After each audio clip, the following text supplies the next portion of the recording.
მოგესალმებით რადიო თავისუფლების ყოველკვირეულ პოდკასტში პარასკევის საუბრები პოლიტიკაზე ნინო გელაშვილთან ერთად და დღეს ვილაპარაკებთ თემაზე რომელიც სულ თავში მიტრიალებს, რომელსაც დიდი ხანია ვგეგმავ, რომელსაც მუდმივად თვალყურს ვადევნებ, ვფიქრობ ამაზე და რომელსაც სულ გადავდებდი ხოლმე, იმიტომ რომ რაღაც სასწრაფო ხდებოდა, რაღაც იყო უფრო აქტუალური კონკრეტულ დღეს და დროს. მაგრამ ეს არის პრობლემა, ნარკომანია, რომელიც გვეხება, რეალურად გვეხება ყველას.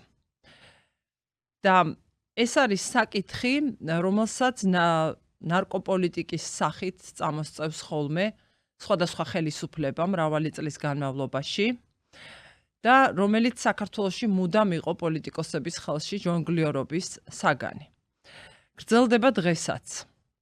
პოლიტიკოსები ჟონგლიორობას ამ თემით მიმართავენ იმის გამო, რომ რეალურად, ობიექტურად საკითხი არის ძალიან გრძნობიარე.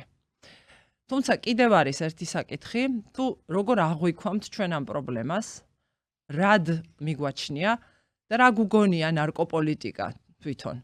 რას გვასაღებენ ნარკოპოლიტიკად და როგორი უნდა იყოს ის.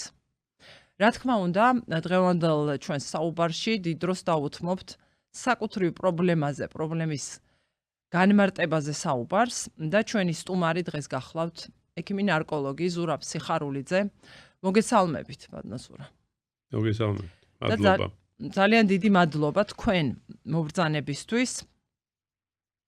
და მინდა დავიწყო ვიდრე ბოლოდროინდელ ამ და მიმდინარე განხილვის პროცესში არსებულ ამ საკანონმდებლო ცვლილებებს შევეხებოდეთ.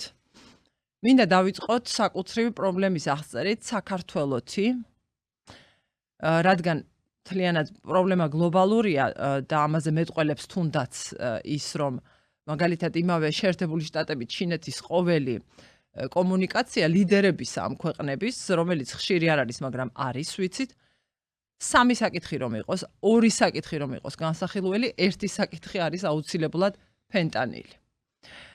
რაც არის უდიდესი გამოწვევა არა მხოლოდ შტატებისთვის, ჩვენზეც უნდა ვთქვათ ამ კუთხით და ვიციმე თქვენი გრძნობიარობა მათ შორის ამ ნივთიერების და საფრთხის მიმართ. და მინდა დავიწყოთ საქართველოში ესეთი სიტყვა არის ლამაზად ჟღერს, მაგრამ რაღაცნაირად შეკრებითია და ნარკოსცენის აღწერით, რადგან ყველაფერს მოიცავს მგონია. სიმართლე გითხრათ, მეც ეხლა რაც ამ კანონ პროექტთან დაკავშირებით დაიწყო ეს დებატები და რაღაცები შემოყარეს, სულ რაღაც ვარიდებ თავს, იმიტომ რომ ძალიან ბევრი კითხვა მაქვს და სამწუხაროდ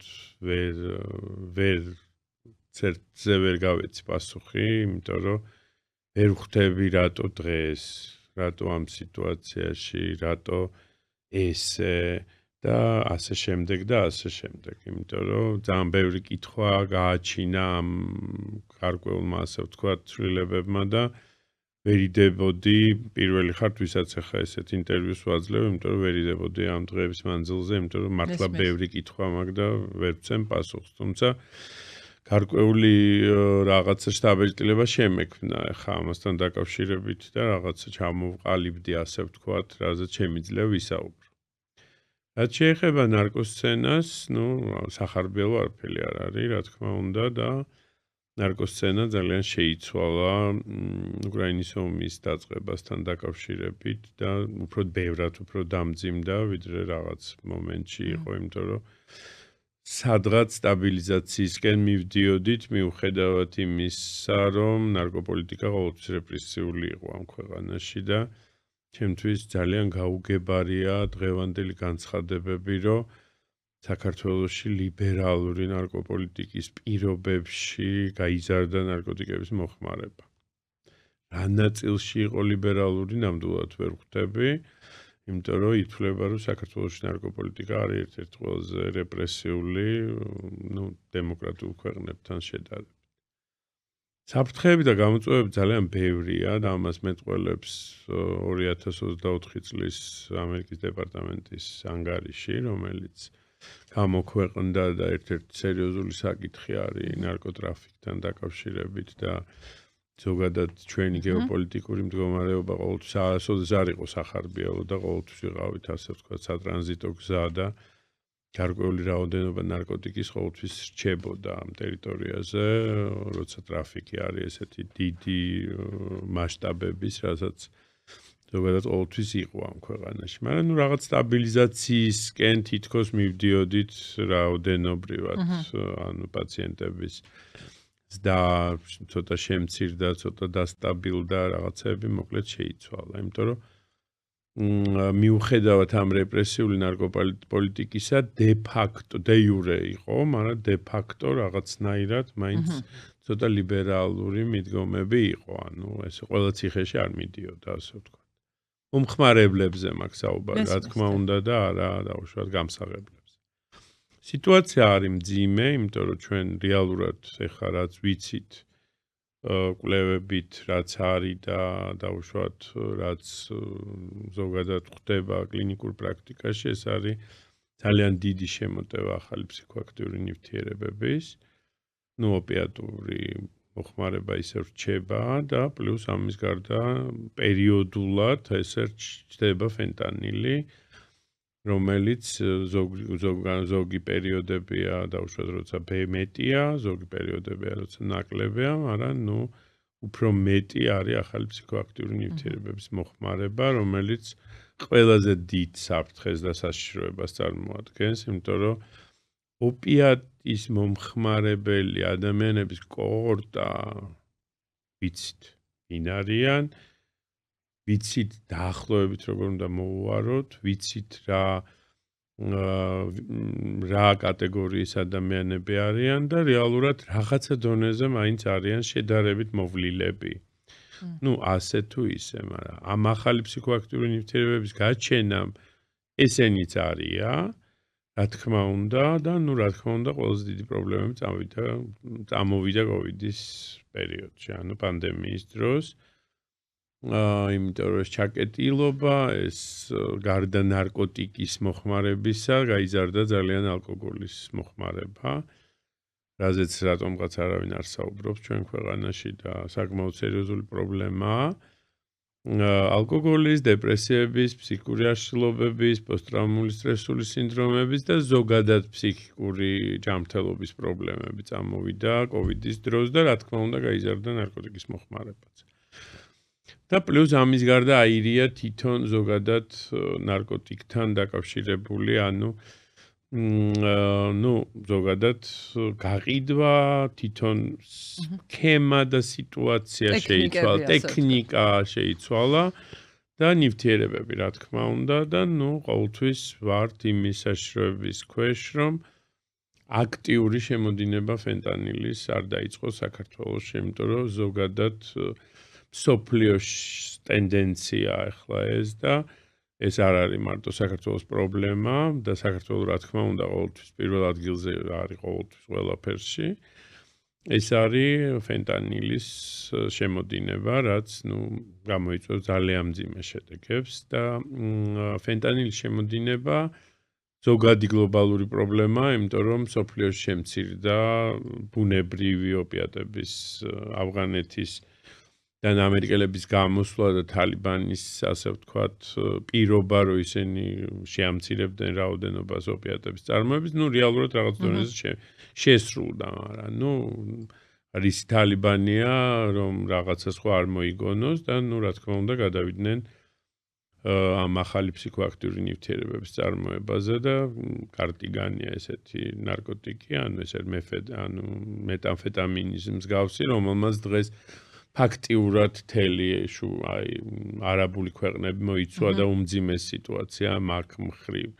რაც რა თქმა უნდა ჩვენზეც ისახება, მაგალითად იგივე შუა აზიის ქვეყნებში არის მეფედრონული პანდემია, უმძიმესი და გამოსავალიც არ იციან რა უნდა ქნან და ზოგადად ამ ახალ გაყიდვებთან და ახალ ტექნოლოგიებთან და ზოგადად ინტერნეტის და დარკნეტის გააქტიურებასთან ერთად გააქტიურდა ზოგადად ამ ახალი ფსიქოაქტიური ნივთიერებების გამოყენება. მაგრამ აქ არის ყველაზე ძიმე პრობლემა, რაც არის და ეს არ არის მარტო საქართველოს გამოწვევა, ეს არის ყველას გამოწვევა. ეს არის ადამიანები, რომლებიც არ თვლიან, რომ ისინი არიან იმათ აქვთ პრობლემა. ანუ ეს არის ადამიანები, რომელსაც არასოდეს ადამიანები, რომლებიც არ მიმართავენ სამედიცინო დაწესებულებებს. ანუ ეს არის ადამიანები, რომელიც ამას მოიხმარენ გართობის თვალსაზრისით და ანუ აქ არის რამოდენიმე ასე ვთქვათ კომპონენტი, რომლის გამოც ისინი იწყებენ ამ ახალი ფსიქოაქტიური ნივთიერებების მოხმარებას. ნუ რა თქმა უნდა, მე ვითარდება უკვე მძიმე დამოკიდებულება და უკვე ან ფსიქოზურ მდგომარეობაში, ან მძიმე ფორმის დამოკიდებულებაში ხვდებიან სამედიცინო დაწესებულებაში. ანუ ყველაზე დიდი რისკი და ყველაზე დიდი საშიშროება ეს არ არის დამოკიდებული ადამიანები, ანუ ადამიანები, რომლებიც დაავადებულები არიან და მოვლადი არიან და იციან როგორ მოუარონ საკუთარ თავს და რაღაცა წესები იციან, რაზეც ჩვენ ბევრი წელი ვიმუშავეთ ამ ადამიანებთან, ხო? ანუ გაჩნდა ახალი მომხმარებლების კატეგორია, ეს არ არის აბსოლუტურად ძალიან განათლებული, ძალიან ჭკვიანი, ძალიან წარმატებული, ძალიან აბსოლუტურად ყველანაირი ნაკლის და იმის გარეშე, ანუ თქვათ ეს არ არის რაღაცა გარკვეული სოციალური ჯგუფი, რომელიც შეგვიძლია გამოვყოთ, ეს არის თითქმის ყველა ფენა მოსახლეობის. ასაკით? ასაკი უფრო დაიწია, ნუ ასაკზე მერე ვილაპარაკებ. ეს არის ის ადამიანები, რომლებიც თვლიან, რომ ეს არის გართობა. და რა თქმა უნდა, ამ გართობას მოყვება მერე მძიმე შედეგები, რაც ჩვენ გვაქვს რამოდენიმეს, ნუ სამწუხაროდ არ არის ბევრი, მაგრამ ჩვენთვის ორი და ეხა პირველად შინაგან საქმეთა სამინისტრომ თქვა, რომ გქონდა 20-ზე დოზირება. ანუ ესეთ ციფრი არასოდეს არ გაჟღერებულა, ანუ ზედოზირებით სიკვდილი. სიკვდილი, ხო, ანუ ეს ძალიან ბევრია, ანუ ამის უკან დგას კიდე ძალიან ბევრი ზედოზირება, რაც არის ყველაზე მძიმე, ანუ ეს არის ზიანის რა ზიანიც მოაქვს ამას ყველაფერს, ხო, ყველაზე სერიოზული ზიანი და პლუს ამის გარდა ჩვენ ვინაიდან ჩვენ გვაქვს პრობლემა დარგებს შორის, ანუ ფსიქიატრია და ნარკოლოგია ანუ სხვადასხვა დარგია. ძირითადი მასა ამ ადამიანების ხდება ფსიქიატრიულ დაწესებულებებში და არა ნარკოტიკის მოხმარების დიაგნოზით, არამედ ხდებიან ფსიქიკური აშლილობის დიაგნოზით. ამიტომ ესიც კი სტატისტიკურად ჩვენ არ ვიცით, რამდენი ადამიანი ნარკოტიკის გამო ფსიქოზით მოხვდა ფსიქიატრიულ დაწესებულებაში, ხო? იმიტომ რომ რეალურად ეს ადამიანები ხვდებიან ფსიქიატრიულ დაწესებულებაში, იმიტომ რომ იქ არის არანებაყოფლობითი მკურნალობა, რაც ნარკოლოგიაში არ არის. ნუ ეს კიდე ახალი თემა, არანებაყოფლობითი მკურნალობის და აქ ცოტა ყველა დავიბენით და არ ვიცით საერთოდ რა ვილაპარაკოთ ზოგადად. მე არ ვაკრიტიკებ არავის, რაც შეეხება გასაღებას და გამკაცრებას და გასაღებას და დავუშვათ ორგანიზებულ დანაშაულს, ტრაფიკს, ნარკოტრაფიკს და ასე შემდეგ. ამაში არავინ არ შედის არც კამათში, ეს არის სახელმწიფოს პრეროგატივა, ეს არის მიწოდების შემცირების ასე ვთქვათ, ერთ-ერთი ღონისძიება, რომელიც დავუშვათ ტარდება და ყველა ქვეყანაში ეს არის მკაცრი და ხა ამაზე საუბარი არ არის. ოღონდ აქ არის ერთი მომენტი, რამდენად ჩვენ მოვახდენ დიფერენციაციას ამ გასაღებასთან დაკავშირებით. იმიტომ რომ ამ ხელისუფლების დროს პირველი რაც, ანუ აი ამას თუ ეძახიან ლიბერალურს, არ ვიცი, როცა გაიყო დავუშვათ 260 მუხლში ფლობა და გასაღება, ხო? ანუ მან სასჯელები გაიყო, დეპენალიზაცია მოხდა, ხო? ამ მუხლში და ზოგადად ადრე ეს მუხლი ეს არ იყო და ეხლა აბრუნებენ ისევ ისე. თუმცა აი ბოლო მოსმენა როცა იყო, იქაც თქვეს რომ გავმიჯნავთო, აი თვითონაც ჯერჯერობით როგორც ვატყობ საბოლოო ჩამოყალიბებულები ამ საკითხებში არ არიან. იმიტომ რომ ეხლა იგივე დავუშვათ ამ დამდებებთან დაკავშირებით გამკაცრება ამ კანონმდებლობის კი ვემხრობი, მაგრამ მანდაც გარკვეული დიფერენციაცია ჭირდება ხა, იმიტომ რომ ამ დამდებების ჩვენ რომ ვნახოთ რა ასაკობრივი ზღვარია ხო ამ დამდებებში და რატომ მიდიან ხო ანუ რა მაიძულა ის ადამიანი რომ დაიწყოს ნარკოტიკის დადება ხო ანუ რა პირობები შესთავაზეს ხო ანუ ჩვენ თუ იმას 18 და 20 წლის ციხეში გავუშვებთ 18 წლის ბავშვს ხო რა შედეგს მივიღებთ ხო ან ერთის დასჯით ჩვენ ამითი მოვახდენთ მაგალითად პრევენციას რომ აღარ იქნება დადება და ეს ასაკობრივი ჯგუფი დაუშვათ არ გადავა 60 და 70 წლის ასაკიან ადამიანებში ხო ანუ საკმაოდ რთული და საკმაოდ ის არის თუმცა რა თქმა უნდა ვეფხრობი რომ დამდებიც არის გამსაღებელი რა თუნდა ამას არ ჭირდება ბევრი ასე ვთქვათ ფილოსოფია თუმცა მანდაც ალბათ გარკვეული დიფერენციაცია და გარკვეული ასე ვთქვათ სოციალურად გასათვალისწინებელი პირობები უნდა გავითვალისწინოთ ან მოსამართლე მაგალითად უნდა გაითვალისწინოს ასაკი რატოქნა ასე შემდეგ ანუ მოსამართლის დისკრეციაში უნდა იყოს უფრო სხვა ტიპის სასჯელი დაუშვათ ვიდრე ესე უვადო პატიმრობა და 18-20 წელი მე მხოლოდ ამ კატეგორიაზე ვსაუბრობ, ანუ იმიტომ რომ ჩვენ ვიცით ვინ არიან ეს დამდებები და ძირითადად როცა ჩვენ ამ სიტუაციაში, როცა ჩვენ არ ვიცით მთავარი რეალიზატორი, რომელიც ის ბალიზე მაგალითად ან მაშინ ან ჩვენთან რომელიმე კაფეში და ბოტებს იმაშვება, რა ქვია, აკონტროლებს და ასე ვთქვათ, არეგულირებს ამ გაყიდვას და ეს არ არის საქართველოს პრობლემა, ეს თემი მსოფლიოს პრობლემაა და არავინ არ იცის როგორ და მოერიოს ამ პრობლემას, იმიტომ რომ აი იმდენ ხერხს ნახულობენ, ანუ შენ რო რაღაცას იგონებ, დაუშვათ და ცდილობ რომ იმას ქნა, იმდენი ახალი რაღაცა ჩდება მერე რომ აი იკვირს რომ აი რაღაცა სადამდე მიდის ადამიანის ფანტაზია. და ნუ ეს დამდებები არის ყველაზე სერიოზული პრობლემა ჩვენ ქვეყანაში, იმიტომ რომ ეს არის მართლა ბავშვები, ანუ ეს არის 14-დან 25 წლამდე ასაკის ადამიანები, ახალგაზრდები და მანდ უნდა ჩვენ აუცილებლად სანამდე ესე დასჯამდე მივალთ ამ ადამიანების იქნებ სხვა მექანიზმებიც ავამუშაოთ, რომ ამ ბავშვებმა გარკვეული, ასე ვთქვათ, ჩვენ რაღაცნაირად მივიღოთ, ეხა კანონი გამოვიდა და დაიჭერენ და შეეშინდება, თუ ჩვენ ამაზე ახალი გაჩნდება. ხო, გაჩნდება სხვა ვიღაცა, ვინც ამას დადებს, ხო, რა თქმა უნდა და ამიტომ ჩვენ სხვანაირად რაღაცნაირად უნდა მივუდგეთ, იმიტომ რომ ესენიც არიან მსხვერპლები. რეალურად მსხვერპლია ნარკომაფიის მსხვერპლია დამდები.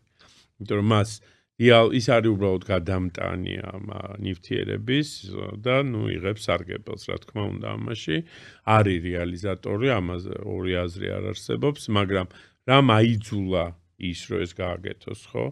ეს არის დაავადება, ეს არის მისი სოციალური პირობები, ეს არის მისი განათლება, ეს არის მისი, ნუ რა, ხო, ანუ ესიც არის ერთ-ერთი საკმაოდ სერიოზული პრობლემა და მე არ მგონია, რომ ამ ადამიანების ამდენი ხნით ციხეში გამოკეტვამ სიტუაცია რაღაცნაირად გამოასწოროს.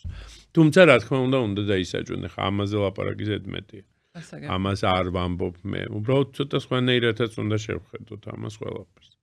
არ ვამართლებ მაგრამ მინახია, ვიცი, მქონია შეხება ამ ადამიანებთან, რომლებიც უკვე სამწუხაროდ დაავადდნენ, იმიტომ რომ ისინიც აი როგორ არის იცით, ამ darknet-ს აქვს ძალიან კაცრი და ცუდი კანონები რა, რომელიც აიძულებს ამ ადამიანებს მერე რო უკვე იძულებულები გახდნენ, რომ დადონ ეს ნარკოტიკი, იმიტომ რომ იქ რო სამსდებს ერთ ჩუქნიან, რომელსაც ის იწყებს მერე მოხმარებას, ანუ ის ხდება დამოკიდებული. მერე არის უამრავი რაღაცა გათამაშებები, რულეტკები, საჩუქრები, ანუ ჩვეულებრივი ასე ვთქვათ, მარკეტინგული სისტემა darknet-ში ძალიან კარგად არის აწყობილი და ზუსტად რაღაცა გარკვეულ კატეგორიაზე მუშაობს და ამ კატეგორიას აიძულებს, რომ ეს გააკეთებინოს. ანუ თავის ნებითაც რა თქმა უნდა ბევრი მიდის, მაგრამ ნუ შემდგომ უკვე ხდებიან რეალურად ამ ქსელის მსხვერპლი და ძირითადად ნუ რა თქმა უნდა დაჟჯის საგანი ხდებიან ეს ადამიანები და არა რეალური ნარკოტიკის შემომტანები და რეალურად ასე ვთქვათ ან თავი ვინც არის და არც იციან იმათმა ეს ვინ არის ანუ არც არანაირი იმიტომ რომ ტელეფონს ელაპარაკებიან ძირითადად ამიტომ სიტუაცია გვაქვს ამ ხრივ ძალიან მძიმე და ეს ყველაფერი რაც ახლა ხდება არ ამგონია რომ იყოს შედეგის მომტანი, იმიტომ რომ 30 წელი ამ ქვეყანაში არის რეპრესიული ნარკოპოლიტიკა. არსებობს 273 მუხლი, რომელიც ჯის ნარკოტიკის მომხმარებლებს და ჯარიმით, განმეორებით ჯარიმით, ციხით და ასე შემდეგ. და ჩვენ ამ 30 წლის მანძილზე ვერ მოვახერხეთ შეგვეცვალა ჩვენი ნარკოსიტუაცია. აი, რატომ ვერ მოვახერხეთ? რომ მოვახერხოთ რა სჭირდება ამას? ამაზე ვილაპარაკოთ, რადგან შეეხეთ საკანონმდებლო ინიციატივის და მიმდინარე პროცესს გადავიდეთ მაგაზეც, მანამდე უბრალოდ თქვენ ახსენეთ ასევე შეერთებული შტატების სახელმწიფო დეპარტამენტის მიერ გამოქვეყნებული ეს ანგარიში, რომელსაც ქვია ნარკოტიკების კონტროლის სტრატეგიის ანგარიში, საერთაშორისო ნარკოტიკების კონტროლის სტრატეგიის ანგარიში, სადაც საქართველოზე წერია, რომ საქართველო არის კრიტიკული სატრანზიტო პუნქტი ნარკოტიკების ტრაფიკინგის და ის ვინაიდან ის არის განთავსებული, მდებარეობს კავკასიის მარშრუტზე, რომელიც გამოიყენება ოპიოიდების და სინთეტიკური ნარკოტიკების გადაზიდვისთვის შუა აზიიდან, ირანიდან და ავღანეთიდან ევროპისკენ. აქ არის ასევე აღნიშნული, რომ მთავრობა ფოკუსირებული არის ნარკოტიკების მიწოდების შემცირებაზე, ვიდრე მოთხოვნის შემცირებასა და პრევენციაზე. არის კიდევ არაერთი აქცენტი დასმული სხვადასხვა უწყების მოქმედებაზე და რომ არის ზრდა სინთეტიკური ნარკოტიკების გამოყენების, ესეც აღნიშნულია და რომ არის ამის ერთ-ერთი მიზეზი კორუფცია, ასევე შეზღუდული ჯანდაცვის სერვისები და რომ ერთ-ერთ წინაღობად რჩება ძალოვანი სტრუქტურების ესე ვთქვათ საქმიანობის, ესე ვთქვათ სტილიც და რომ პოლიტიკური ნება, საერთაშორისო თანამშრომლობა, ინსტიტუციური რეფორმები რჩება გადამწყვეტ ესე ვთქვათ საკითხებად, უმნიშვნელოვანეს საკითხებად, რომ შემცირდეს ნარკოტიკების ნაკადი საქართველოში და საქართველოს გავლით. ეს კიდევ ნარკობიზნესი ცალკე უდიდესი თემაა, რა თქმა უნდა, თქვენ შეეხეთ იმ წილად, რა წილადაც თქვენ გაქვთ ინფორმაცია იქ მიბრძანდებით და თქვენ უდიდეს ინფორმაციასაც იღებთ ამ ადამიანებთან ურთიერთობით, რომლებიც იზოლებული არიან, ცხადია თქვენ მოგმართონ, როცა უკვე რაღაცა ეტაპს აღწევს მათი პრობლემა და მნიშვნელოვანი იყო ჩვენ ვიცით, როცა ბრძანებთ, მე მაინტერესებს ძალიან რა იცით თქვენ ექიმმა ნარკოლოგმა და საინტერესო არის მოკლედ რომ მიპასუხოთ და მინდა ეს გამოსვლა მივცე ცოტა ხანში ეს ვიდეო მომკამდინარეთის თელს ამ აი მოდით ჯერ ვიდეო გავუშვათ მაშინ რომ როგორ საზეიმოდ ესე ვთქვათ გამოცხადდა ნარკოპოლიტიკის ახალ რეფორმაზე რა რიტორიკით რა სიტყვები იყო გამოყენებული რაზეა გათვლილი იმიტომ რომ გასაგებია რა სტილშიც ის არის რაზეც არის გათვლილი საზოგადოების რა ცოდნაზე რის მიმღებლობაზე და ასე შემდეგ. მოდით მოვისმინოთ ეს ნაწყვეტი.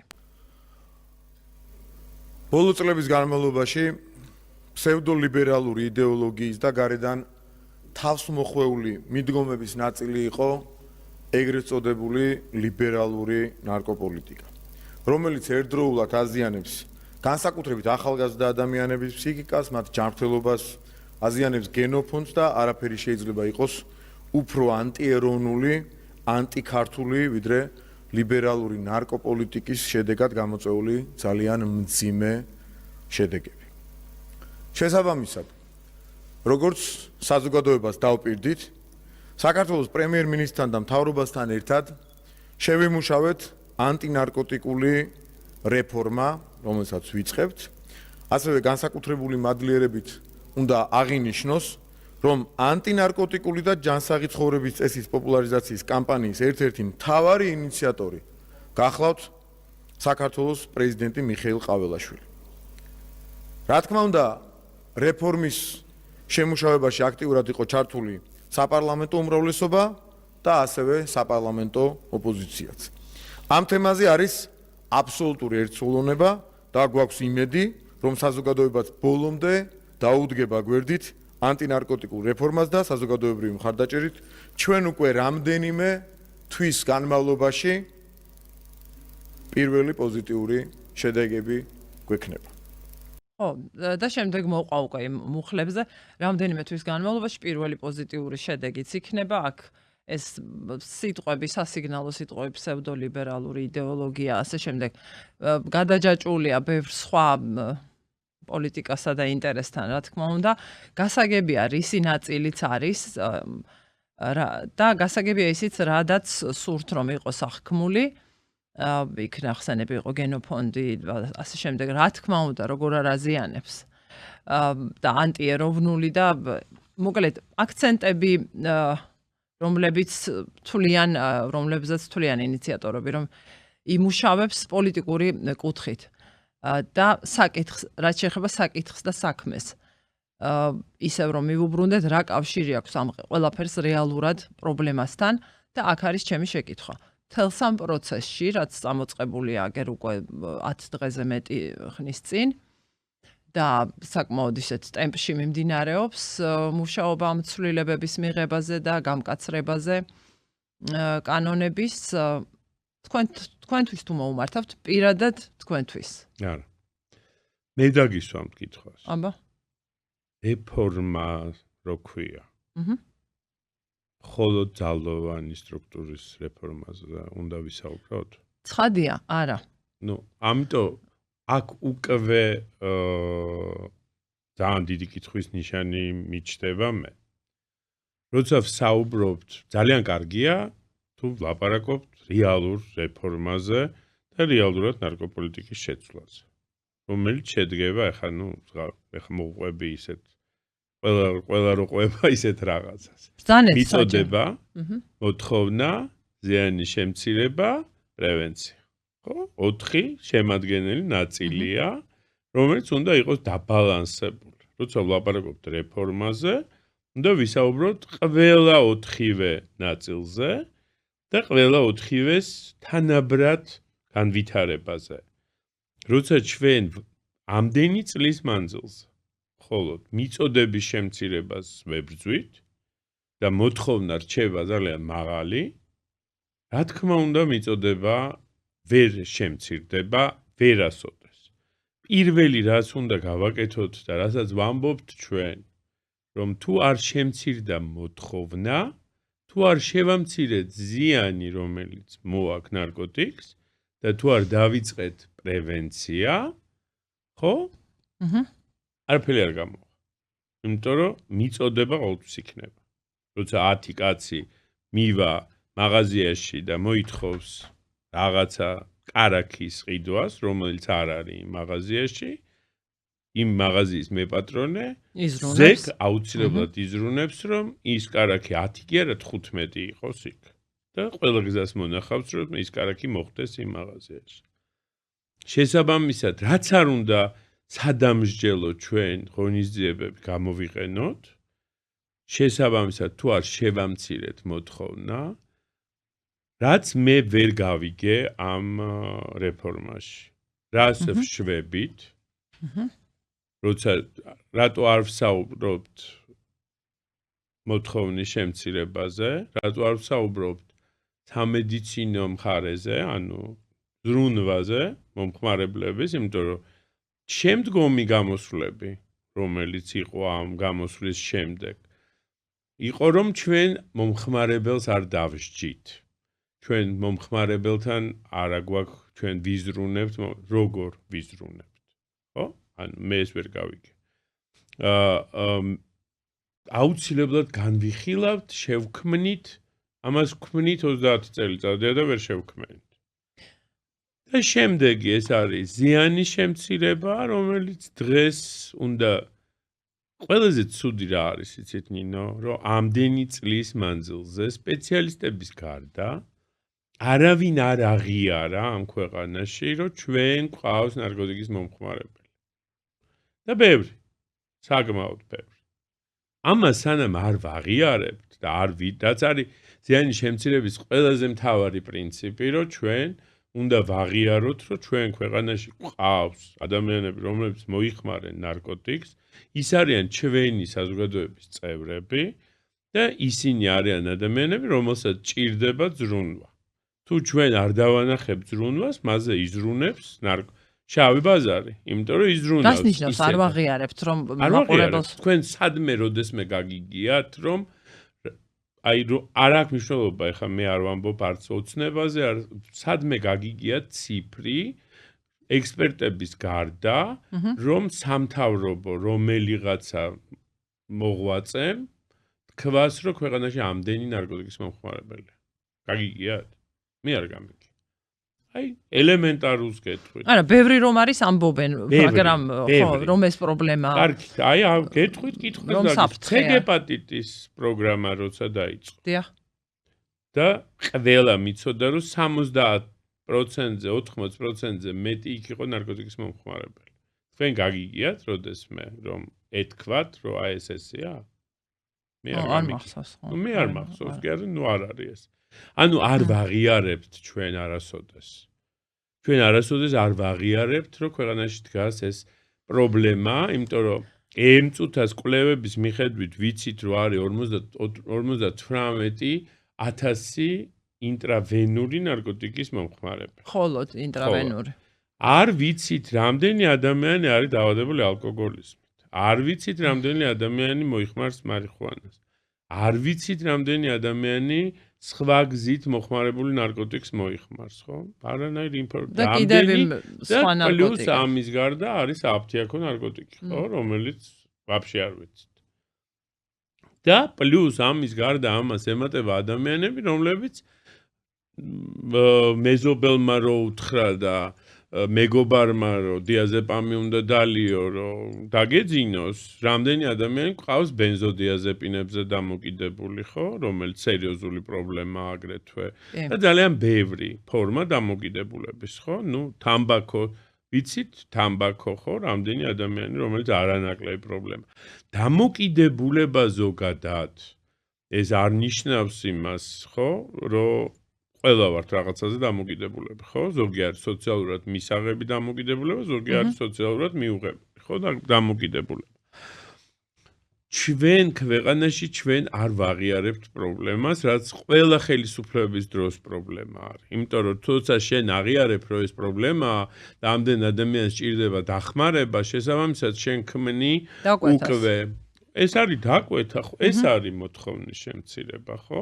მოთხოვნის შემცირება არის ზიანის შემცირება, რაც მოიცავს ჩანსწრებით თერაპიის პროგრამების არსებობას და მათ გაფართოებას. მეორე ეს არის სამკურნალო დაწესებულებების შექმნას, ეს არის ამბულატორიული სერვისების განვითარება, ეს არის გარკვეული ინფრასტრუქტურის გარკვეული, ხო? ანუ პრობლემა, როცა პრობლემა ჩდება, შენ როცა იწყებ მხოლოდ აი ავიღოთ ჯანსაღი წესის პროპაგანდა.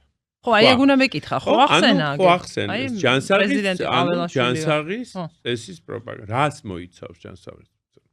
ცხოვრების პროპაგანდა. სად არის ამ ანტინარკოტიკულ რეფორმაში გაწერილი ჯანსაღი ცხოვრების პროპაგანდა? ანუ პრევენცია, ხო? პრევენციის ნაწილი, ხო? ანუ სერიოზული ნაწილია, რომელსაც დღეს რო დავიწყებ 10 წლის მერე მომცემს შედეგს. რა ღონისძიებები გვაქვს? ანუ ერთი რაც გავიგე, რომ მილიარდობით ფული ჩაიდება სპორტში. ოღონდ რომელ სპორტში? პროფესიონალურში, სკოლაში, საბავშვო ბაღში, სად რას ვაკეთებთ? რა არის ეს ჯანსაღი ცხოვრების წესის პროპაგანდა? ანუ რას დავდივართ და ვიძახით, რომ კარგია, თუ რეალურად დღეს ძალიან ბევრ ოჯახს ელემენტარული საშუალება არ აქვს, რომ ბავშვი ატაროს აუზზე, იმიტომ რომ ძალიან ძვირი ღირს. ძალიან ძვირი ღირს და ატაროს სპორტზე, იმიტომ რომ ძალიან ძვირი ღირს.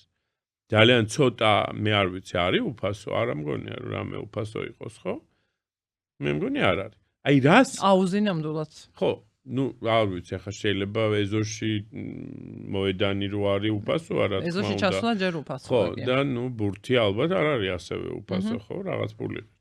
ანუ აი როცა ჩვენ ვამბობ ჯანსაღი ცხოვრების პროპაგანდას, რა გულისხმობთ ამაში? რა არის გაწერილი, როგორ არის გაწერილი, რამე სახელმწიფო სტრატეგია არსებობს ამასთან დაკავშირებით, რას ვაკეთებთ ამასთან დაკავშირებით. ხო, ხო, შეიძლება სიტყვები სულ ესე ვიძახოთ, რომ ჯანსაღი ცხოვრების წესის პროპაგანდა გვინდა. ხო, ჯანსაღი ცხოვრების პროპაგანდა არის, რაც შეიძლება მეტი ინფორმაციის მიწოდება ადამიანებისთვის იმ საფრთხეებზე, რაც საფრთხეები არის. პრევენცია არ არის მხოლოდ სპორტზე სიარული, კაცო. სპორტსმენებიც გვყავს ძალიან ძიმე მდგომარეობაში, რომლებიც ნარკოტიკებს მოიხმარენ სამწუხაროდ, ხო? და ეს ყველა მიცის. და ამიტომ, როცა რაღაცას ვამბობთ, ჩვენ ყველა ასპექტზე, როცა ანტინარკოტიკულ რეფორმაზეა საუბარი და წარმოვადგენთ მხოლოდ დავანებოთ ლიბერალურს, რა სად იყო ლიბერალური, მაინც ვერ გავიგე, მაგრამ ნუ კაი დავანებოთ. არ მახსოვს მე რამდენი წელი ვლაპარაკობ, ხო, ზუსტად მაგაზე. სულ მაგაზე იბრძვის ყველა, რომ ოდნავ ლიბერალურს კიდე ერთადერთი მოთხოვნა რაც იყო, ეს იყო 273 მუხლის გაუქმება. მეტი ლიბერალური მოთხოვნა არისო და მინიმალური დოზების, ანუ მინიმალური დოზების დადგენა, დეკრიმინალიზაცია გარკვეული ნივთიერებების დოზების, რომელსაც უბრალოდ არ ქონდა ნოლი. ეხლაც არის უამრავი ნივთიერება, რომელსაც ნოლი აქვს, ხო? ანუ და ადამიანები შეიძლება უბრალოდ ცარიელი შპრიცის გამო 12 წლით წავიდეს ციხეში, იმიტომ რომ არ არის განსაზღვრული მინიმალური დოზა. იმდენი ხარ ვეზია და იმდენი ასე ვთქვათ, თვითონ აი ამ ყველაფერში რომ მოწესრიგებას რაღაცის რო ვიწყებთ და მხოლოდ სადამსჯელო ღონისძიებებზე ვსაუბრობთ და ეს იწყებს ძალიან რა თქმა უნდა ახლა რო წაიკითხოთ კომენტარები ნებისმიერი ესეთი გამოსვლის შემდეგ აქამდე უნდა გაგემკაცრებინათ უნდა რა უნდა გაემკაცრებინათ აქამდე ასე მე ჩემ თავსაც მივათვლი მე კი არ მინდა ვინმეზე მაღლა დავდგე ასე გგონია ამ საზოგადოებაში არა ეს საზოგადოებას შეხედეთ რატო გონია საზოგადოება არა დიდ ნაწილს მინდა გითხრა ძალიან დიდ ნაწილს ლიბერალურიც აღიქმება რომ აი მისაწვდომი იქნება ასე სუფრაზე დაგიყრიან ანუ და ეს ხომ ცუდია და ამიტომ უნდა გამკაცრდეს უნდა დაისაჯოს და საკუთრივ ნარკოტიკების მომხმარებლის და დამოკიდებული ადამიანების აღქმაც დღემდე სტიგმატიზაციის გარდა ესე ვთქვათ გამოსავალი ბრჭყალებში არ გამოინახა ამ საზოგადოების აღქმასა და გაგებაში მათ შორის და ამიტომ პოპულარულია ხო და ამაზეა სწორედ გათვლილი და ვისაც პირადად არ შეხებია პირადად მას ან მის ახლოს არ შეხებია ახლობელს ან ოჯახის წევრს ასევე ძალიან ადვილია ამაზე თამაშიც არის მუდმივად რომ აი ჩვენ და ისინი ვინც მოიხმარენ ანუ კარგები და ცუდები არა ალკოჰოლიზმს რომელიც ძალადობს რომელიც ავტოავარიას ახდენს იმიტომ რომ თრალი იყო იმიტომ რომ 4 კაცი მოკლა ავარიის დროს მოხერხებული მოკლა თრალი თრალმა კი ის არა ის არ არის პრობლემა ხო როგორც ჩანს ეს რაღაც ადვილად გამოსაყენებელი ინსტრუმენტი მოსახერხებელი აღმოჩნდა ეს არის საბჭოთა იდეოლოგიის პროპაგანდა რომელიც გრძელდება ამ ქვეყანაში და საბჭოთა მენტალობა რომელიც არ წავიდა ამ ქვეყნიდან და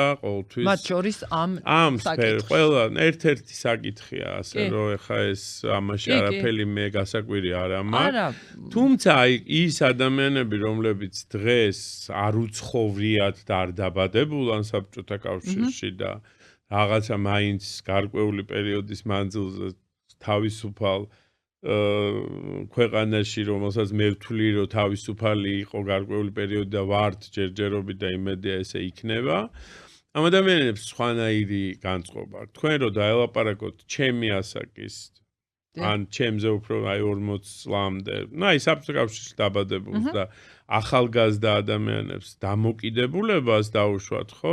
იგივე ნარკოტიკების მომხმარებლების მიმართ. აბსოლუტურად სხვა ტიპის დამოკიდებულება.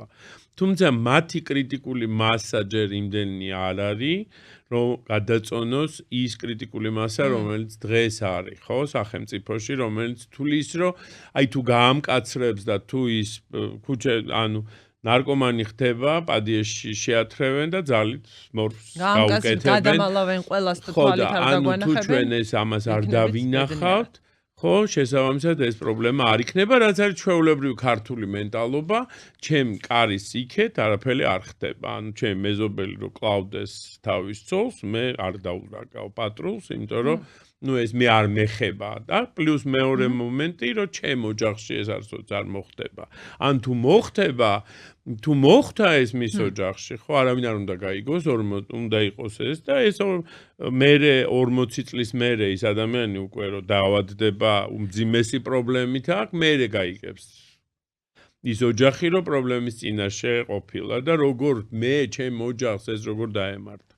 ეს ნებისმიერ ოჯახს შეიძლება დაემართოს, ნებისმიერ ადამიანს სანამ ჩვენ არ მივალთ ორ ძალიან თავარ რაღაცასთან, აღიარებასთან, რომ ეს ადამიანები არსებობენ და მათ ჭირდებათ ზრუნვა და არა დასჯა, მომხმარებელზე მაქვს ლაპარაკი, იმიტომ რომ ერთი რაღაცა უნდა მივხვდეთ, მომხმარებლის არსებობა ნიშნავს მიწოდებას. მომხმარებლის რაოდენობის შემცირება ნიშნავს მიწოდების შემცირებას. როგორც კი, მაგრამ შეხედეთ გავიარეთ ხო ნულღვანი ტოლერანტობა, როცა ყველა ციხეში, ხო? რა მოხდა?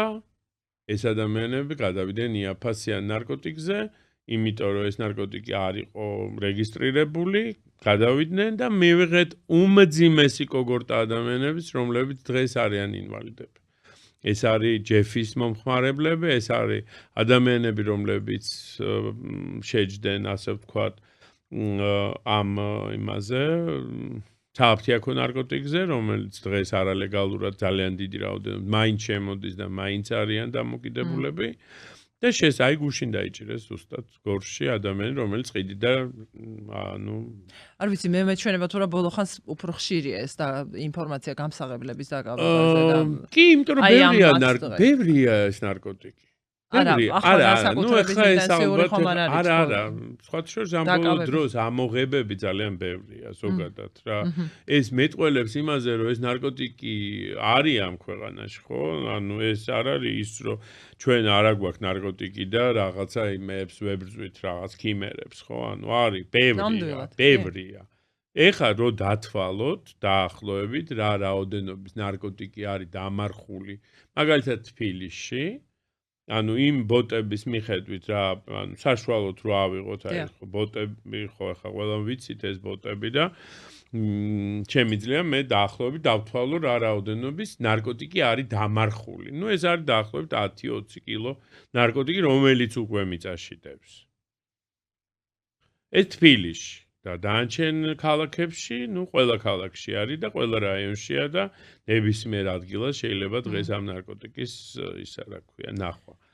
შეხედეთ, მაგას ვამბობ, რომ მოთხოვნა უნდა შევამციროთ. ეს არის ჩვენ რო თუ გვინდა რომ მივაღწიოთ რაღაცას და გვინდა რომ შევცვალოთ ჩვენ ქვეყანაში და დავასტაბილოთ გარკვეული ციფრებზე, მე არ ვამბობ, რომ ჩვენ ბოლომდე ამას მოვერევით და ვერ მოვერევით და ვერც ერთი უძლიერი სახელმწიფოები ვერ მოერიან და უარესი ხდება. დღეს ამერიკა კატასტროფის წინაშე დგას და რეალურად ეხა ის გაცხადებული ომი კანადასთან, მექსიკასთან, ჩინეთთან არის ნარკოტრაფიკის გამო ეს ხო არ არის მარტო იმიტომ რომ რაღაც არ მოსწონთ ვისკის ფასი და რაღაც ანუ შემოდინება ნარკოტიკის იმიტომ რომ დღეს ისე დაიხვეწა ეს ყველაფერი და ისე დონეს მიაღწია ამ სინთეტიკური ნარკოტიკების წარმოებამ რომ ნუ სერიოზული და ევროპაც ძალიან დიდი საფრთხის ეხა ესე არ არის ისე გავრცელებული დღეს დაუშვათ ფენტანილი ევროპაში, თუმცა ბოლო მონაცემებით, იგივე ამ დასკვნით, უკვე ევროპაშიც უკვე იგივე ეს ჩვენი დერეფნის გამოყენება დაუშვათ ევროპაში სინთეტიკური ნარკოტიკების დაუშვათ გავლით, იმიტომ რომ ეს ხო არ არის გამზადებული ნარკოტიკი, ეს ხო პრეკურსორია, რომელიც შეიძლება ჩვეულებრივად რაღაცა სარეცხი ფხვნილის დასამზადებლად მიდიოდეს, რომელიც შემდგომ ესეთ კუსტარულ ლაბორატორიებში მე გარდაიქმნება ფენტანილად. დაუშვათ, რომელიც დღეს ყველაზე დიდი საფრთხეა და რატომ თulit ყველაზე დიდი საფრთხე? მე მინდა რომ ჩვენი ამ საუბრის ერთ-ერთი კი არა და მთავარი ადრესატი სწორედაც ის ადამიანები იყვნენ, ვინც ან საფრთხის ქვეშ არიან, ან უკვე აღმოჩნდნენ ამ პრობლემის წინაშე, ან ახლობელი გვისმენს, გვიყურებს მათი რატომ არის ყველაზე საშიში? იმიტომ რომ ყველაზე ძლიერი ნარკოტიკია დღეს რაც კი არსებობს ბაზარზე თავისი ნარკოგენული თვისებებით, არის იაფი, არის ხანმოკლე მოქმედების და ყველაზე მაღალი რისკის დოზირების აქვს და ყველაზე მეტი დამოკიდებულების გაჩენის რისკი აქვს ფენტანილს ვიდრე სხვა ტიპის ნარკოტიკებს. ამიტომ არის ძალიან სარისკო ზედოზირების თვალსაზრისით, ანუ ძირითადი პრობლემა არის ზედოზირება ამ შემთხვევაში. ჩვენ არა ვართ მზად ესეთი შემოტევისთვის ფენტანილის, იმიტომ რომ ელემენტარულად ეს ფენტანილი ზუსტად გათვლილია იმ კატეგორიაზე, რაზეც მე გითხარით, რომელმაც არ იცის რა არის ნარკოტიკი. ამიტომ ეს ფენტანილი ერევა ამ ახალ ფსიქოაქტიურ ნივთიერებებში, ეგრეთ წოდებულ კლუბურ ნარკოტიკებში, სადაც ხდება მე და აი ამიტომ არის ეს ზედოზირებები, ხო? რაც ყველაზე საშიშია, იმიტომ რომ ეს ადამიანები ჩვენ ვერ ვაწვდით ზუსტად იმ ინფორმაციას, რომელიც მათ ჭირდებათ იმისთვის, რომ მანდ განსაზღვრონ საფრთხე, რომელიც დგას მათ წინაშე. ჩვენთვის მთავარი არის ეხლა არა ის მომხმარებელი, რომელიც არსებობს, ინტრავენური. იმიტომ რომ ის ინტრავენური მომხმარებელი ასე თუ ისე მოვლილია რა, ასე თუ ისე. და კი, რა თქმა უნდა, იქაც არის ძალიან დიდი საფრთხეები, იმიტომ რომ ოპიატების გაქრობამ შეიძლება ფენტანილი გააჩინოს და ეს 58,000 არსად არ გამქრალა, ანუ ეს არის ამ ქვეყანაში და შეიძლება მომატებულიც არის ახლა რაოდენობა. და ისიც არის დიდი საშიშროება, რომ ფენტანილი მათ ასე ვთქვათ, იმაში შევიდეს, ხო? მაგრამ ამ 58-დან 15,000 ადამიანამდე ჩართულია ჩანაცვლებაში, რაც იცავს ამ ადამიანებს, ხო? ეხლა ამ ჩანაცვლებაზე ხო კიდე ცალკე ისტორიაა და ცალკე სტიგმაა და ცალკე უმძიმესი ის არის, რა ქვია, აბსოლუტური უცოდინრობა არის საზოგადოების, რისთვის არის ჩანაცვლებითი თერაპია, რისთვის შემოვიდა, რა მიზნები აქვს და რა ემსახურება ზოგადად. ერთი უცოდინობა და შემდეგ ხელსაც უწყობენ იმას, რომ მოხდეს სტიგმატიზაცია. ხო, ну რა თქმა უნდა და პლუს ამის გარდა ის რომ ადამიანები ვერ ხვდებიან რისთვის არის ჩანაცვლება და რატო არის ამდენი ხალხი. ეს იმიტომ არის რომ ამდენი ყავს და ეს მიღწევაა ჩვენ ის კი არ არის რომ ჩვენ ამითი ცუდი რამე ვქენით რომ ეს ადამიანები ამ პროგრამაში ჩავრდეთ. გონიათ რომ ნებისმიერი ადამიანი რომელიც გაივლის იმას ჩართავენ, ხო? და ნუ რა თქმა უნდა ეს არის მარიხვანის თემა, რომელიც ძალიან ასე ვთქვათ, პედალირებას ახდენენ და გონიათ რომ მარიხვანასთან ბრძოლა ამ ქვეყანაში ნარკოტიკების პრობლემას მოაგვარებს და მარიხვანასთან ასე ვთქვათ, ესეთი ნუ ბოლოს რაც მოვისმინე რომ არა და რაღაცა უკვე შეიცვალა რაღაცა რიტორიკა ამასთან დაკავშირებით და ყველას გონია რომ ეს რაღაცა არ ვიცი ან პანაცეა იქნება თუ ჩვენ მარიხვანას არ მოუწევს ჩვენი ახალგაზრდები ამიტომ ეს პრობლემა ჩვენ ქვეყანაში მოგვარდება. არასწორად რომ არ იყოთ რომ არ გაგიგონ ამით არ აკნინებთ სერიოზულობას მარიხვანის მომხმარების მათ შორის. რა თქმა უნდა არ ვაკლინებ რა თქმა უნდა მაგრამ უბრალოდ აი ამაზე აქცენტის გადატანა ხდება. მე ამას გულისხმობ, რომ მარიხვანაზე აქცენტის და მარიხვანასთან ბრძოლით ჩვენ მთავარ უმძიმეს პრობლემას მოვაგვარებთ, ნუ არის აბსოლუტური ნონსენსი რა. თუმცა, ნუ რა თქმა უნდა, მარიხვანა არის ნარკოტიკი, არ არის იოლი ნარკოტიკი ზოგ შემთხვევაში, თუმცა კიდევ ამბობ, რომ უნდა განსაზღვროთ ზიანი, რა მოაქვს, რას უფრო მეტად მოაქვს, რა უფრო მეტი პრობლემაა, რა უფრო მეტ ზიანი მოაქვს შენი მოსახლეობისთვის, რა. ის რომ შენ გაავსებ ციხეებს და შექმნი კიდე ახალ პოპულაციას ადამიანების, რომლებიც ციხეში მომხმარებლებზე მაქვს საუბარი და არა გამსაღებლებზე, ხო? იქ ზედმეტია საუბარი და მეორე ის, რომ რამდენად შენ შეძლებ, რომ ამ ადამიანებს დაარწმუნო, რომ ნარკოტიკის მოხმარება არის ცუდი. დღევანდელ სიტუაციაში ხო თქვენ ბრძანეთ, რომ ეს არის პრობლემა, რომელიც ვერავინ გადაჭრა, არასდროს არსად ესე არ მოგვარებულო, რომ აი მოგვარდა და აღარ გვაქვს ეს პრობლემა, არ არსებობს ესეთი ქვეყანა. მათ შორის ამერიკა და ასახელეთ, სადაც აი ეს ბოლო მონაცემები საშუალოდ როგორც უყურებ 100,000-ზე მეტი არის სიკვდილის ზედოზირებით წლიურად. შარშან კანადაში იყო 200 შტატებზე ვამბობ. შტატებზე ამბობ. ხო, შტატებზე. 109 თუ 110,000 იყო. ზედოზირები. და შეიძლება არსებობს, მაგრამ მე უბრალოდ ხელში ჩამივარდა მეგობარმა მომცა ეს წიგნი, რომელიც არ არის, როგორ თქვა, რომანია, მაგრამ ასე ვთქვათ, საკუთარი, ანუ ბიოგრაფიული, მოდით ასე ვიტყვი, ამერიკელი პუბლიცისტის და ჟურნალისტის დევიდ შეფის, ქართულად ნათარგმნი არის როგორც კარგი ბიჭი. და ამ წიგნს რომ ვკითხულობდი, ადამიანი ყვება კაცი, მამა, თავის გამოცდილებაზე, შვილის ნარკომანობის და ამასთან ბრძოლის თელს უმძიმესი არის ამბავი და ისტორია. ფილმიც არის Beautiful Boy. კი, არის ხო, უბრალოდ მე ჯერ ფილმი არ მაქვს ნანახი. და ვიცი რომ არის. ალბათ იქნება, ხო, არ მინდა კიდევ ფილმის ნახვაც მართალი გითხრათ, რატომ იცით? რომ მკითხულობდი, ხო, არ გაგიფუჭებთ თუ კი ვინმეს ინტერესი გაგიჩნდებათ. ინტერესი რა ძალიან ინფორმაციულია ბევრი თვალსაზრისით, ასევე არ ვამბობ რომ აქ ყველაფერზე პასუხია და გადაჭრა და პანაცეა, მაგრამ სწორედაც ის არის, რომ ყველაზე რთული აქ ის იყო ამ წიგნის კითხვისას, რომ გაბედულება იმისა, რომ დაინახო რეალობა, მიიღო ეს რეალობა, არ შეწყვიტო ბრძოლა და მცდელობა, რომელიც გრძელი, ხანგრძლივი, მრავალწლიანი და უშედეგოა, სულ გონია და აი ახლა იმედს დაკარგავ, მაგრამ ღირს ამად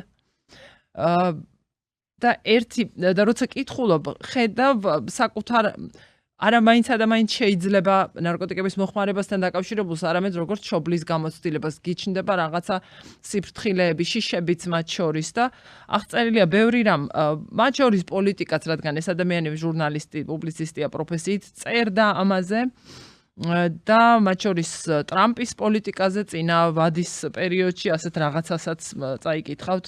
ტრამპი დაუბრუნდა ნარკოტიკებთან ომის ჩაფლავებულ პოლიტიკას. ახალმა გენერალურმა პროკურორმა აღადგინა სავალდებულო მინიმალური სასჯელი და აღნიშნა, ჯერ ამ ხალხის დაპატიმრება უნდა შევძლოთ და მხოლოდ ამის შემდეგ შეგვეძლება გავლენა მოვახდინოთ მათ გამანადგურებელ ჩვევებზე. ბევრი მთელი ცხოვრება ვერ თავისუფლდება მიჯაჭვულობისგან, ასეთებს მხოლოდ სამარე თუ გამოასწორებთ, ასეთი ციტატა. ესეც პოლიტიკოსების არასწორი აღქმები და ჟონგლიორობაც მოკლედ არ არის ქართული უნიკალური ფენომენი, მაგრამ ხო საინტერესო იყო ამის ნახვაც. არა და სინამდვილეში მიჯაჭვულთა უმეტესობა განიკურნებოდა წერს დევიდ შეფი, ხეირიანი მკურნალობა რომ მიეღოთ. მე ვწერდი, ნებისმიერი პოლიტიკა, რომელიც ავადმყოფ ადამიანს ციხეში გამოამწყდებს, ანტიჰუმანური და საზიანოა. ყველაზე საინტერესო ნაწილი მაინც არის ის შვილზე როგორც ყვება ამბავს დეტალურად, ბევრი ასპექტია აქ და ეს არის სახელმწიფო და საზოგადოება, სადაც სერვისები, სხვადასხვა ტიპის უამრავი სერვისი არსებობს ასეთი ადამიანებისთვის, ვინც მოისურვებს და შეეცდება რომ დააღწიოს თავი ამ ავადმყოფობას. და აღწერს არაერთ სცენას, გამოცდილებას, ნივთიერებებზე წერს, იმიტომ რომ ძალიან ბევრი ინფორმაცია მიიღო მანაც და ცოდნა მთელ ამ პროცესში და ერთი ასეთი ნაწილია. ნარკომანებს როგორც წესი პრეტენზიების გრძელი სია აქვთ და მათ შორისაა წარსულიდან გამოყოლილი დიდი თუ პატარა წყენები. ხანდახან მათი ბრალდებები მართლაც საფუძვლიანია, რა თქმა უნდა გამორიცხული არ არის ოჯახს მართლაც მიეყენებინა მისთვის ზიანი. შეიძლება მშობლებმა რაღაც მნიშვნელოვანში ვერ გაუმართლეს იმედი თავიანთ ნარკომანი ოჯახის წევრს. ბოლოს რომელი ურთიერთობა სრულყოფილი. მაგრამ ნარკომანები ამ პრობლემებს ეხებიან არა იმის იმედით, რომ გამოასწორონ სიტუაცია ან ძველი ჭრილობები მოიშუშონ, არამედ მხოლოდ და მხოლოდ იმისთვის, რომ სხვები დაადანაშაულონ. ეს კი ერთგვარი ინსტრუმენტია, რომლის მეშვეობითაც ისინი მანიპულირებენ სხვებით, რათა თავიანთი ნარკომანობა გაამართლონ. ეს არის ესეთი აღწერა თვითონ სასიგნალო არა მხოლოდ ნარკომანიის პრობლემისა და ძალიან მნიშვნელოვანია ამის გააზრება და ცოდნა, რომ რაღაცნაირად უფრო ადეკვატურები ვიყოთ რაღაც სიტუაციების მიმართ, მშობლები მათ შორის. და კიდევ ძალიან ბევრს წაიკითხავთ, უბრალოდ მართლა ყველა ციტატას, რა თქმა უნდა, ახლა არ ამოვიკითხავ და არ შევუდგები.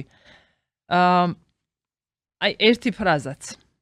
ადვილად გვავიწყდება ხოლმე, რომ როგორ ძლიერადაც უნდა გვიჭირდეს ჩვენ, ანუ ნარკომანი დაავადებული პირის ახლობლებს, ოჯახში მყოფ ადამიანებს, მას კიდევ უფრო მეტად უჭირს.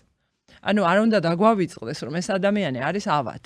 ავადმყოფობას არავინ ვირჩევთ ცხოვრებაში, რომ მკითხოს ნებისმიერ ადამიანს რომ მკითხოთ, ავად გინდა იყო თუ ჯანმრთელი გინდა იყო. არც ერთი გიპასუხებს, მე მინდა რომ ავად ვიყო, ხა არ ვიცი ასეთი არჩევანი. მაგრამ რაღაც დაავადებებს თავად განვაპირობებთ ჩვენი ქცევით და რაღაც უპასუხისმგებლობით თუ დაუფიქრებლობით, რითაც გინდა თუ მოკლეობით თუ უნებისყოფობით, რა ვიცი, რამით.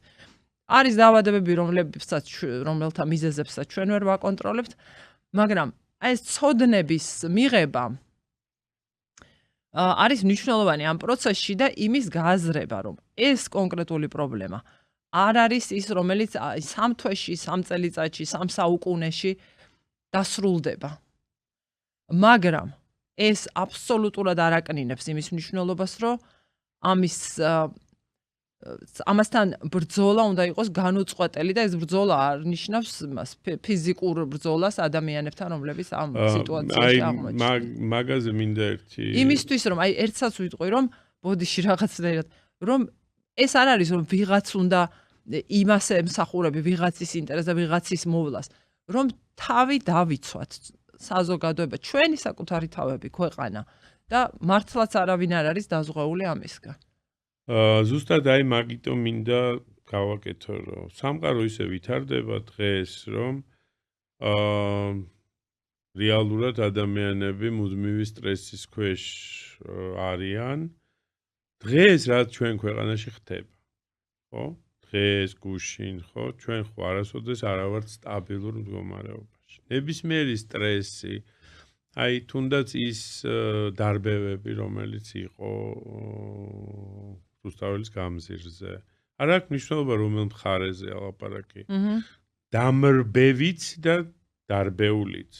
ორივე არიან უმზიმესი სტრესის ქვეშ. გეთანხმებით. ნებისმიერი ეს ადამიანი არის რისკის ჯგუფი, რომ ხვალ ის შეიძლება გახდეს ან რაიმე ფსიქოაქტიური ნივთიერების მომხმარებელი, იმიტომ რომ მან გადაიტანა ძალიან მძიმე სტრესი. ის არის სტრესი, არ აქვს მნიშვნელობა რომ მხარეს ავიღებთ, ხო? ეხლა და კიდე ერთხელ მინდა აი მარიხუანასთან, იმიტომ რომ ზუსტად ვიცი როგორ შეიძლება აღიქვან ეს ჩემი მხრიდან და ძალიან მინდა რომ სწორედ გავიკოთ ეს ყველაფერი. ტენდენცია დღეს მსოფლიოში შეიცვალა. იმდენად დიდი გამოწვევებია დღეს ახალ ფსიქოაქტიურ სხვა ტიპის სინთეტიკურ ნარკოტიკებთან და იმხელა დიდი ზიანის მომტანი არის დღეს, რომ არსებობს ესეთი ტიპის ნარკოტიკები, როგორც არის მეფედრონი, ალფა-პვპ, სხვა ტიპის კათიონინები, ასე შემდეგ, რომ უნდა განსაზღვროთ რა უფრო მეტი ზიანის მომტანია ჩვენთვის დღეს, რამ შეიძლება უფრო მეტი პრობლემა შეუქმნას ჩვენ ახალგაზრდობას, რა ტიპის ნარკოტიკის. ამიტომ თუ ჩვენ ვადარებთ რაღაცას ერთმანეთთან და მე წინა ჩემ საუბარში ამ კონტაქტში საუბრობ ყოველთვის და დამოკიდებულება ჩემი მაგალითად მარიხუანის მომხმარებლის მიმართ სხვა არის და დამოკიდებულება ადამიანის მიმართ, რომელიც მოიხმარებს მძიმე ესეთი ტიპის ნარკოტიკების სხვა არის.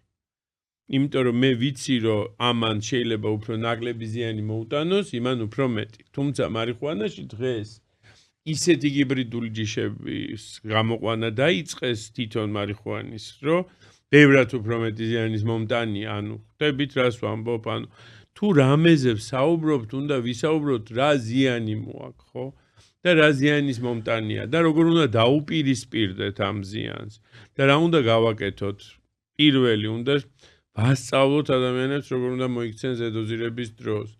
უნდა აუხსნათ რომ იმ ქუჩაში, მიწაში დადებული ნარკოტიკი არ არის ის, რასაც შენ ყიდულობ. იმიტომ რომ იქ შეიძლება იყოს უამრავი შერეული რაღაცები და რაც უფრო გამკაცრდება კანონი, ეს ნივთიერება იქნება სულ სხვა, რომლის ამოცნობაც შეუძლებელი იქნება. იმიტომ რომ უამრავ ფორმულას ცვლიან, რაღაცებს ნაშვებიან, ну, აი ყველაფერი აი ლაზეიკებს, რასაც ეძახიან, ეს ხვრელები აუცილებლად გაჩნდება. ამიტომ როცა ვსაუბრობთ, უნდა ვისაუბროთ ზიანზე, ხო? რა ზიანი მოაქვს და როგორ უნდა ამ ზიანს ვებრძოლოთ, ხო? რა უნდა შევქმნათ, რა ინფრასტრუქტურა უნდა შევქმნათ, რა უნარჩვევები უნდა მივცეთ ჩვენ ახალგაზრდებს, ბავშვებს, ბაღის მოსწავლეს ბაღში რომ დადის ჩემი 4 წლის შვილიშვილი, რა უნარჩვევა უნდა კონდეს მას, როგორ უნდა თქვა, როგორ უნდა გაუმკლავდეს იმ გამომწვევებს, რომელიც ამ პრობლემის, იმიტომ ეს არის ერთ-ერთი ყველაზე სერიოზული პრობლემა. ნუ რავი, ნუ იტყვის, რომ ეს პრობლემა შეიძლება ესე მოგვარდეს და ჩვენ რაიმე კანონის გამკაცრებით შეიძლება ეს პრობლემა. შეიძლება გარკვეული პერიოდი, აი ხა მე ჩემი პროგნოზი რა გარკვეული პერიოდი გაქრება რაღაცა ტიპის ნარკოტიკი, მაგრამ ზუსტად ვიცი, რომ ძალიან მალე გაჩნდება ახალი ნარკოტიკები, რაც იქნება ბევრად უფრო მძიმე და მომაკვდინებელი და იქნება ძალიან დიდი პრობლემა. იმიტომ რომ ხო.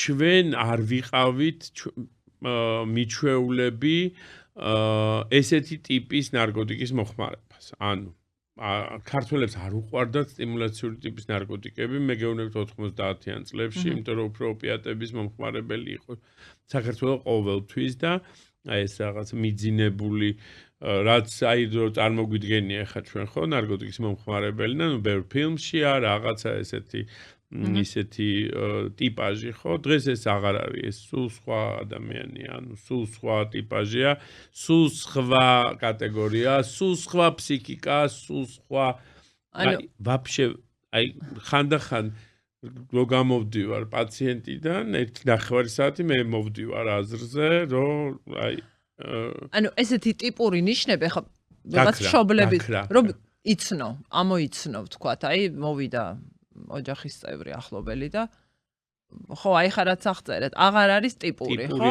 გარეგნული სხვა ტიპაჟი გაჩნდა ანუ ეხა ეს ტიპაჟი არის უფრო აჩქარებული ბევრს ლაპარაკობს მოძრაობს რაღაცა დვიჟენიობს რო იძახიან ხვდებით ან რაღაცა სხვანაირი ტიპაჟი გაჩნდა უფრო ვიდრე იყო დაუშვათ ხო ჩვენც ვსწავლობთ მე თუ რამეს ვსწავლობ ისევ ჩემი პაციენტებისგან თუ რამეს ვიგებ ახალ ინფორმაციას ვიგებ იმიტომ რომ ჩვენ არა გვაქვს კვლევები ჩვენ არ ვატარებთ არანაირ შავი ბაზრის გამოკვლევას ხო ეხა კი დაიწყეს რაც იყოს მუდმივი ხო სულ უნდა ტარდებოდეს სხვა შორის ეხა იუსტიციამ ჩაატარა ვიცი და ვაფშე ისეთი გამოუგნებელი შედეგები ეხა მე ვერ არა მაქვს თან და ანუ არ გამიცნია მაგრამ ვაფშე სხვა ტიპაჟის ნარკოტიკი არის ვისაუბროთ მომავალში კიდევ იმედია გვექნება ამის შესაძლებლობა ხო და ამიტომ აქ არის ლაპარაკი რომ მუდმივი კონტროლი უნდა ხდებოდეს ჩვენ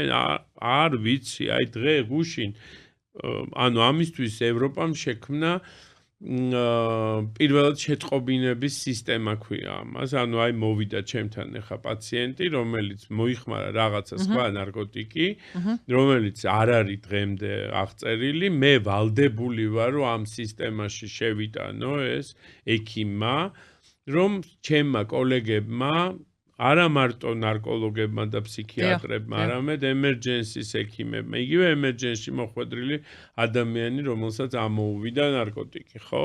ეს არის პირველად შეტყობინების სისტემა. ამისთვის არ ისჯება ის პაციენტი. რა თქმა უნდა. იმიტომ აი ეს ინფორმაციაც რო გქონდეს, აი მაგას ვამბობ, რომ მე არ ვიცი ის 20 ზედოზირება, რომელიც თქვა მინისტრმა, რა რითი განვითარდა. მაგის ინფორმაციაც არ აქვს. ანუ ჩვენთვის ეს ინფორმაციაც დახურულია. ჩვენ არ ვიცით რითი გარდაიცვალა ეს ადამიანები. ესენი ის იყო ოპიატი, ფენტანილი, რა პროპორციით იყო, როგორ იყო, რანაირად, ასე შემდეგ. და გჭირდებათ. აუცილებლად გჭირდება. ჩვენთვის არა მარტო როგორც ექიმს, ადამიანს, რომელიც მე ხო არა ვარ მარტო ექიმი, ხო? ანუ მე მართავ რაღაცა სერვისს, ხო, რომელსაც უნდა შევცვალო ამ სერვისში რაღაცეები, ხო? ანუ ვარ კლინიკის ხელმძღვანელი, დირექტორი კლინიკური და ნებისმიერი ნარკოტიკის მიმართ უნდა იყოს ადეკვატური დამოკიდებულება ამ პაციენტის მიმართ. და პაციენტი რომ მეუბნება მე მოვიხმარე ეს და ამ დროს ვხედავ რომ აბსოლუტურად სხვა ქცევა აქვს, სხვა პრობლემა აქვს, სხვა რაღაცეები აქვს, ხო, თან ვერ ამბობს რა ნარკოტიკია, ხო? ვერც შევამოწმებ, იმიტომ რომ არც არის ამის საშუალება. რომ ანუ ტექნიკურ საშუალებებზე, ინფრასტრუქტურა ანუ ნიმუშით ეს როგორ ხდება? აი თქვა შეიძლება რაღაც ნიმუში ჩაგივარდეთ ექიმს. როგორ არ შეიძლება მე არა, მაგრამ ეხა დაუშვათ არის ორგანიზაციები, სადაც აქვს ტესტერები, დაუშვათ იგივე აი კლუბებში. ეხა ეს მიღებული პრაქტიკაა, ეს არ არის რომ მე ეხა ამას ეძახიან ნარკოტიკების წახალისებას, მაგრამ ეს კი არ არის წახალისება, ეს არის ზიანის შემცირება ზოგადად. არის რომ ჩვენ ვაღიარებთ რომ ადამიანები მოიხმარენ ნარკოტიკს, ჩვენ ვცდილობთ რომ ამ ადამიანებს ვასწავლოთ სწორედ როგორ ანუ რო არ მოკვდნენ ნარკოტიკის მოხმარების დროს და არ დაიზიანონ თავი და არ დააზიანონ სხვა. ეს არის ზიანის შემცირება, რომელიც აუცილებლად უნდა განვითარდეს. ამიტომ ჩვენ მარტო ჩანაცვლება გვაქვს ზიანის ეს კომპონენტი გვაქვს სპრიცების გაცვლის პროგრამა, მაგრამ დარიგება გვაქვს, იმიტომ რომ კანონი არ გვაძლევს მაგის საშუალებას. იმიტომ რომ პაციენტის შპრიცით ვერ მივა იქ, იმიტომ რომ ის ერთი წვეთით რო აღმოჩნდეს იმ შპრიცში, რა თქმა უნდა, იმას დაიჭერთ. შესაბამისად, ამიტომ ვამბობ, აი სულ თავს რო დაუბრუნდეთ, რაღაცა რეფორმაზე რო ვსაუბრობთ, რეფორმა მოიცავს ყველა ნაწილს რა, ყველა ნაწილს. ეს არის რა თქმა უნდა მიწოდების შემცირება და ეს მიწოდება გარდა იმისა, რომ არის ხელიდან ხელში გაყიდვა, ეს არის ინტერნეტ და კიბერდანაშაული რეალურად. ეს არის მეორე და ნუ ახლა ყველამ ვიცით, ხო? ფონიჭალა, ხო? ნუ ესეთი მაგაც კიდევ სხვაგვარად სტიგმატიზაციის თემაც გახდა ხო რა? გახდა ხო სტიგმატიზაციის, მაგრამ ნუ მუდმივად ხდება იქ სპეცოპერაციები, სულ ისმის და ნუ სულ არის ხო და ნუ ვიცით რომ არის ხო? მაგრამ იქ ხომ არ არის მარტო აი ესეც რაღაცნაირად ხდება ესეც არ მგონი. კი, განა არ არის ფაქტი. ფარამეს ვამბობ ნინო, შეხედეთ რაღაცა ვიცით ხო? და ნუ ახლა მუდმივად იქ რაღაცა ხდება. ხო რა, იმავე მუდმივად, კი მე ვერ გავზომავ ახლა მტკიცებას ვერ დავიწყებ, მაგრამ აი ესეც ვერც მე გავზომავ. რომ სხვა უბანში რომელიმეში ნაკლები ხდება, ნაკლები ხდება. არა, მე არ ვამბობ, მაგრამ მე ვამბობ, რომ ეს თან ესეც ადვილია იქ, აღარ შევალ ამ კომპონენტებში, მე თვითონ არ მინდა კიდევ დავამატო ამ სტიგმას. ხო, მეც არ მინდა დავამატო, მაგრამ ვამატებთ ხო ამითი რაღაცებს, ხო? ანუ რაღაცა, ანუ მუდმივი რაღაცა წყარო არის ნარკოტიკების მიწოდების. ასე ვთქვათ, ხო? ანუ მაგრამ ეს ხო არ არის მარტო ის უბანი და მარტო ის ადამიანები. ხო, ანუ აქაც სტიგმატიზაციას აქ მივდივარ მე და არა ის რომ გაპრიმიტიულება თუნდაც ხო, აი გაპრიმიტიულება და მეორე ნაწილი ეს არის საკმაოდ სერიოზული ნაწილი ინფრასტრუქტურა, რომელიც არა აქვს სახელმწიფოს დღეს და დღეს ის სამედიცინო ინფრასტრუქტურა, ეხლა ნუ აი გაწელე გამოწელე დღეს ქვეყანაში დღეს არის 150 ადგილი ნარკოლოგიური, მეტი არ არის. როცა ყავს 58,000 მარტო ინტრავენური. ხო, მაგრამ აქაც არ უნდა არა, ეს არის ბოლო კვლევა და არა, ინტრავენური რომ თუმცა ამას მესმის ესე არ არის პირდაპირ, მაგრამ ნუ ჩემი ვარაუდით აი სულ რო ავიღოთ ყველა მომხმარებელი თავისი ინტრავენურით და ჩემი ასე ვთქვათ ვარაუდით დაახლოებით 150-დან 200,000 ადამიანამდეა, ვინც მოიხმარს ნარკოტიკს მუდმივად, ანუ არა ერთჯერადი მოხმარებას ვამბობ, ანუ მუდმივად მოიხმარს ამაში მე ვგულისხმობ მარიხუანასაც, ტაბლეტს, ყველაფერს, ნუ ალკოგოლი კიდე ცალკე თემაა, რომელზეც საერთოდ არანაირი წარმოდგენაც არ მაქვს, თუმცა კრიტერიუმებით რო ავიღოთ სოფლიო სტანდარტის კრიტერიუმებით, ნუ ალბათ ძალიან ბევრი გვყავს დავადებული, ალკოგოლიზმით დავადებული, რომელიც ნუ ჩვენ არ ვთვლით, რომ დავადებული. 150 ადგილიო ბრძანეთ. იქ კიდევ აღარ ცალკე საუბრის თემა ვთქვათ ამ სერვისის ხარისხი, ამ ადგილს რომ ამბობთ ახლა ხო ის არ არის მარტო ფიზიკური ადგილი. 150 ადგილია, მაგრამ რეალურად ესეც სპეციფიკური რაღაც არის ხომ მკურნალობის ნაწილი, აი იქ იძულებით მკურნალობის თემა რო შემოიტანეს. მან საერთოდ დავიბერე. ესეც ხო არ ვიცი, საზოგადოების რაღაცა ვნებებს არ ვიცი, ეფერება ალბათ ეს ვიღაცისას არ ვიცი. კარგით, აბა რა იძულებით, აბა ალბათ ხო არ უნდა იყოს, ხო უნდა მოვარჩინოთ, მაგრამ ვეღარ შევალთ ამ დეტალებში, მართლა ძალიან მაინტერესებს, მაგრამ უსასრულო საუბარი გამოგვივა. რომ ნების ნაწილი, ნება რომ გადამწყვეტია აი ეს არის მნიშვნელოვანი, ეს სავალდებულო მკურნალობა, იმიტომ რომ ამაზე ორი სიტყვით ვიტყვი, იმიტომ რომ არა, ერთ კითხვას დავსვამ და აუცილებლად გათქმევინებთ. 150 ადგილი რომ არის, მოთხოვნა, ანუ მომართვიანობა ამ პაციენტების, ანუ რეალურად სურველი ადგილი არ სოციალურად. აი რა პროპორციაა? არასოდეს არ არის 2-3 თვე არის მოლოდინის რიგი. მინიმუმ. დაჟე ადამიანი, რომელიც ფულს იხდის, შეიძლება მოუწიოს 2-3 კვირა ლოდინი, იმიტომ რომ ადგილი არ იყოს. და სახელმწიფო პროგრამაში მოხვედრა არის 6 თვიანი მოლოდინის რიგი დაახლოებით, ჩემ კლინიკაში და სხვა კლინიკებში ალბათ უფრო მეტი. კარგი, ეს აუცილებლად მინდა, იმიტომ რომ ეს არის ერთ-ერთი შეხედეთ რეპრესიული ნარკოპოლიტიკის ერთ-ერთი ნაწილია. აქაც ძალიან გაუგებარია, იმიტომ რომ დეფინიცია არანებაყოფლობითი მკურნალობა სხვა რამეა. არანებაყოფლობითი მკურნალობა არის, როცა ადამიანი ვერ განსაზღვრავს თავის, ანუ არაადეკვატურია და არის საშიშროება საზოგადოებისთვის და საკუთარი თავისთვის.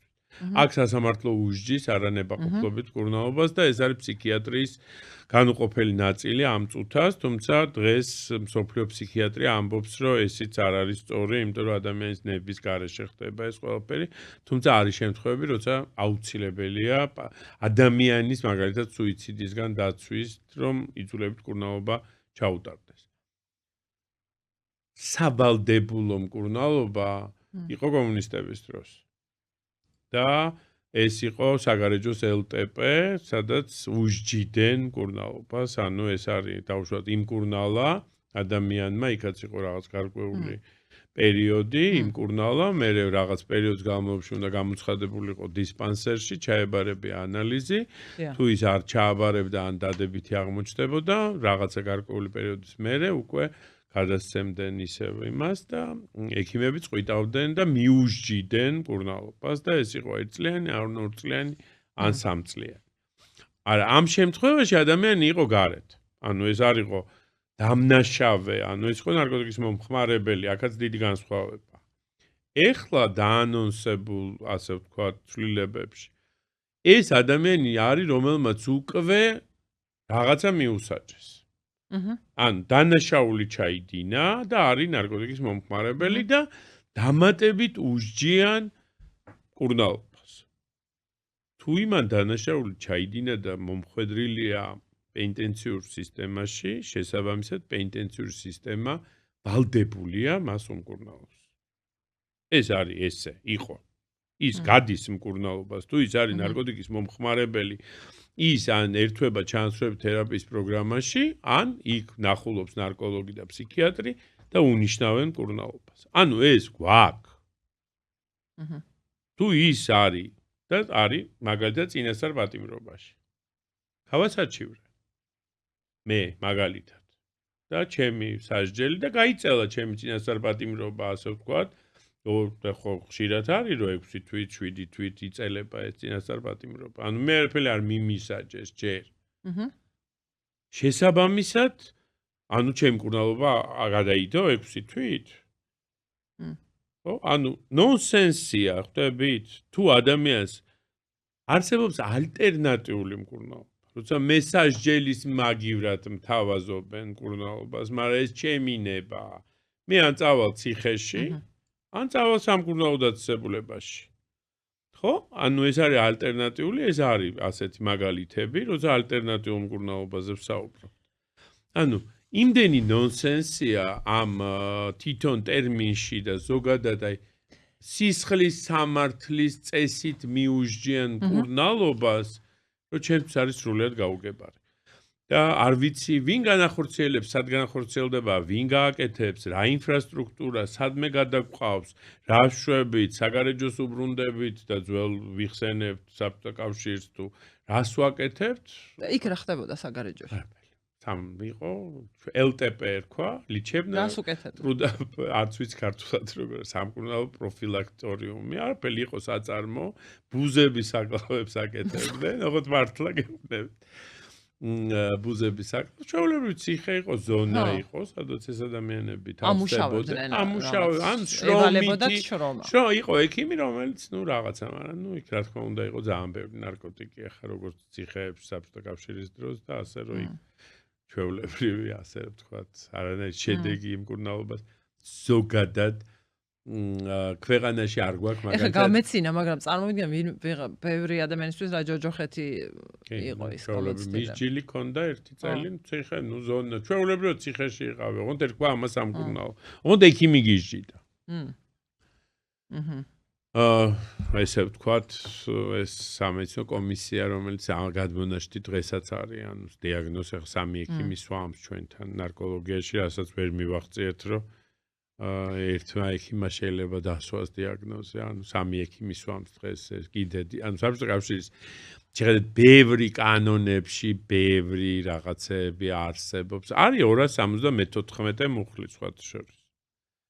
რომელიც აიძულებს ადამიანს, რომელიც არ მუშაობს. დღესაც არის ეს მუხლი, რომელიც ფაქტიურად ტყილა არის, რომელიც არის ამ იძულებით მკურნალობასთან დაკავშირებით. მოკლედ რა და ის არის, მაგრამ თუნდაც რომ ესე სიტყვა რაზეც არის ლაპარაკი, რასახითაც არის ასე რომ მიიღონ, ამის განხორციელებაც, ანუ ყველაფერს ამ ჩვენს მსჯელობას რომ თავი დავანებოთ. რესურსულად მეორე მოსმენის დროს ძალიან ბევრი კითხვა თვითონ დასვეს, რომ ამას ჭირდება გამდებარი აქტები, ამას ჭირდება გაწერა, პროცედურების, ამის, იმის, უამრავი რაღაცის, რომელსაც რა ვიცი მე არ შევეხებ ამ ჩვენ საუბარში, რადგან ველაპარაკები ექიმ ნარკოლოგს იმ ნაწილს და იმ მხარეს შეფასებებისა, რომელიც შეეხება ამ საკანონმდებლო ცვლილებების სხვაგვარ სავარაუდო მიზნებს, რაც ზოგად პოლიტიკურ სიტუაციას და ამას უკავშირდება და ამიტომ ეს ის ხო ყველა ვიცით, რომ ეს ადამიანები ყოველთვის манипуლირების და დაშინების ამიტომ მე არ დაგისვით. არა, მე ამას ეს იყო ყოველთვის ეს ყველა ხელისუფლება ამას იყენებდა სამწუხაროდ და რეპრესიული ნარკოპოლიტიკა არის ადამიანების ერთ-ერთი დასჯის და ერთ-ერთი ასე ვთქვათ დაშინების მექანიზმი. ხა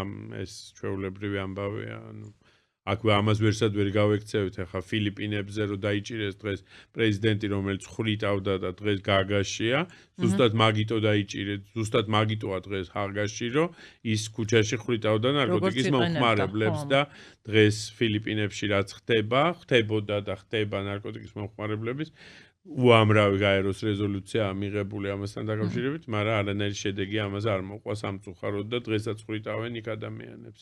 და ჩინეთში არსებობს ისეთივე LTP-ები და ჩინეთი, ვიეტნამი, რომელიც აი ვიეტნამმა უკვე შეცვალა, იმიტომ რომ რაღაცნაირად ჩანაცვლება შემოიტანა რაღაცები ინდონეზიამ. თუმცა ეს არის პრაქტიკა მსოფლიოში, ამას ჩვენ სტუდენტებს უყვები მე, როგორ არ უნდა უმკურნალონ ადამიანებს. და როგორ არ შეიძლება ადამიანებს მკურნალობა და ვანახებ ამას, რომ ეს არის მეთოდები, რომლის გამოყენება არ შეიძლება რა. იმიტომ რომ ეს არ არის ჰუმანური და ეს გაცდება ყველანაირ ასე ვთქვათ და მე ხა ყველაფერთან ერთად თვითონაც გამოსვლის დროს, რომ აი საბჭოთა კავშირის ასოციაცია, აუცილებლად გაგიჩნდება ეს ასოციაცია, იმიტომ რომ ვინც ჩვენ ვიცხომ, ხა მე არ მოვსწრები ვარ როგორც ნარკოლოგი ამ LTP-ს, მაგრამ ვიცი ადამიანები, რომელიც იჯდნენ იმ LTP-ში, იმიტომ რომ ეს ადამიანები ცოცხლები არიან დღეს. და ისინი გადაარჩინა ჩანაცვლებით თერაპიის პროგრამა, იმიტომ რომ ისინი ეხლა, იმიტომ რომ უმძიმესი დაავადებულები არიან, ხო? და არ ეცინებათ იმ არა, არ ეცინებათ ნამდვილად. ბოდიშუფტი მათ უბრალოდ საუბარში ბუზის საკლავის ხსენებამ გამაცხადა. ხო, ნუ არაფრით არ ეცინებათ და ნუ არა ბუზის საკლავზე მათაც ეცინებათ, იმიტომ რომ ზოგადად და ჩვენ თავარ საფრთხეს ვერ ვხედავთ რა. ჩვენ ვერ ხედავთ იმას, რა ხდება მსოფლიოში და რა ტენდენციებია მსოფლიოში და რა ადგილას ვართ ჩვენ, ხო? და რა გამოწვევები გვაქვს ჩვენ და რა გამოწვევების წინაშე შეიძლება აღმოვჩნდეთ ძალიან მალე. პლუს ამას ემატება ეს უამრავი რელოკანტი, რომელიც სრულიად უკონტროლოა, ნინო. იმიტომ რომ ისინი არ მიმართავენ სამედიცინო დაწესებულებებს, იმიტომ რომ არ არიან საქართველოს მოქალაქეები, ისინი ვერ იღებენ სერვისს.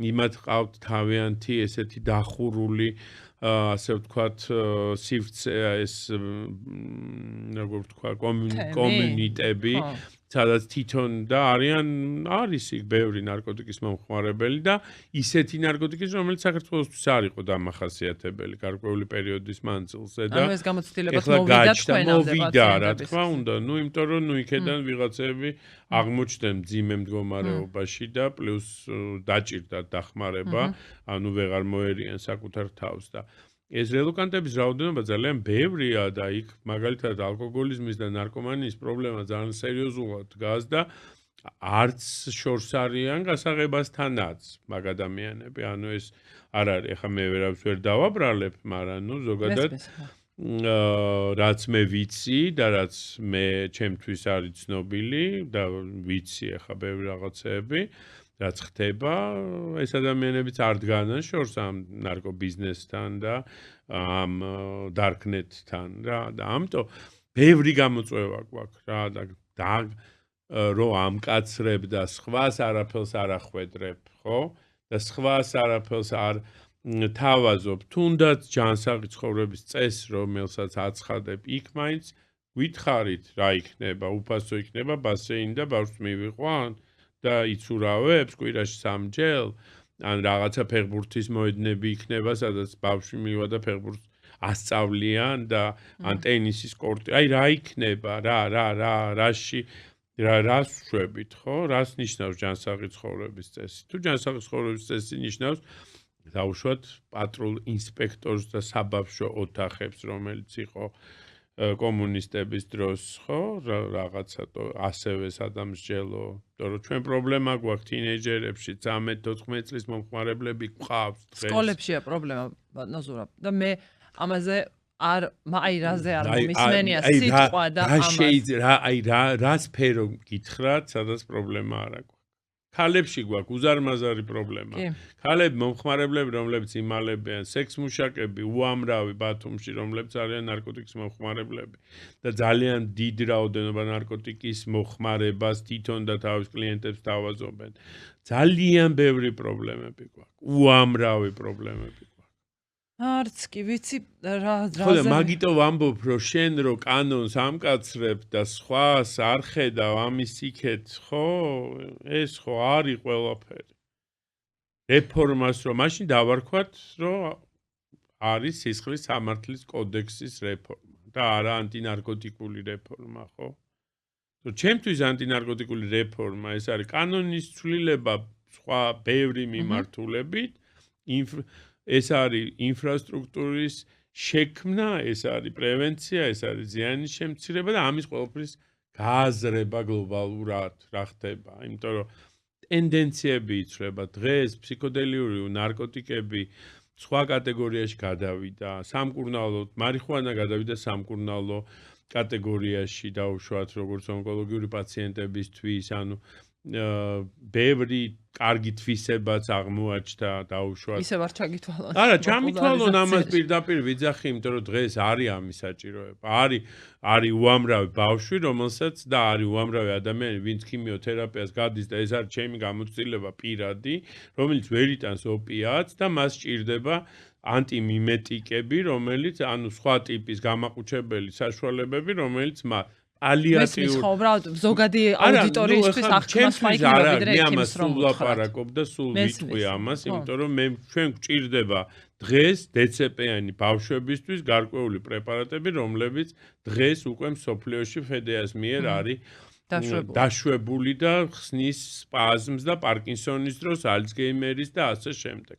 რატო ჩვენზე ნაკლებად ჭკვიანია ისრაელი და ზრუნავს თავის იმაზე არ ზრუნავს და ამას უშვებს, რომ PTSD-ს მძიმე PTSD-ს მქონე ადამიანებს, რომელსაც აქვს და რეზისტენტულები არიან ანტიდეპრესანტების მიერ, იყენებს დაუშვათ მარიხუანის პრეპარატებს. მესმის ხო რასაც ბრძანებს. ანუ იმიტომ დაგაზუსტებინე.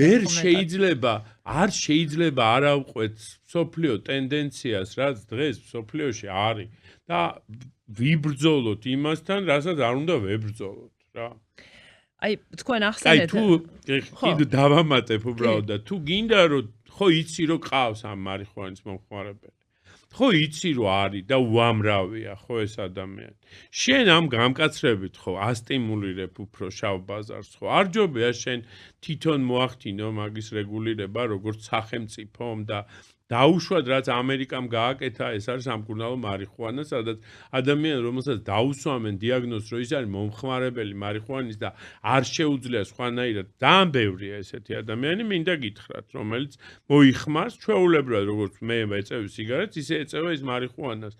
ამას არ ვლაპარაკობთ, იმიტომ რომ ამაზე არ შეიძლება ლაპარაკი, იმიტომ რომ ესე არ გაიგებენ სწორედ და მე ხვალ აღმოვჩნდები უზარმაზარი იმის წინაშე. არის ეს ადამიანები, კაცო.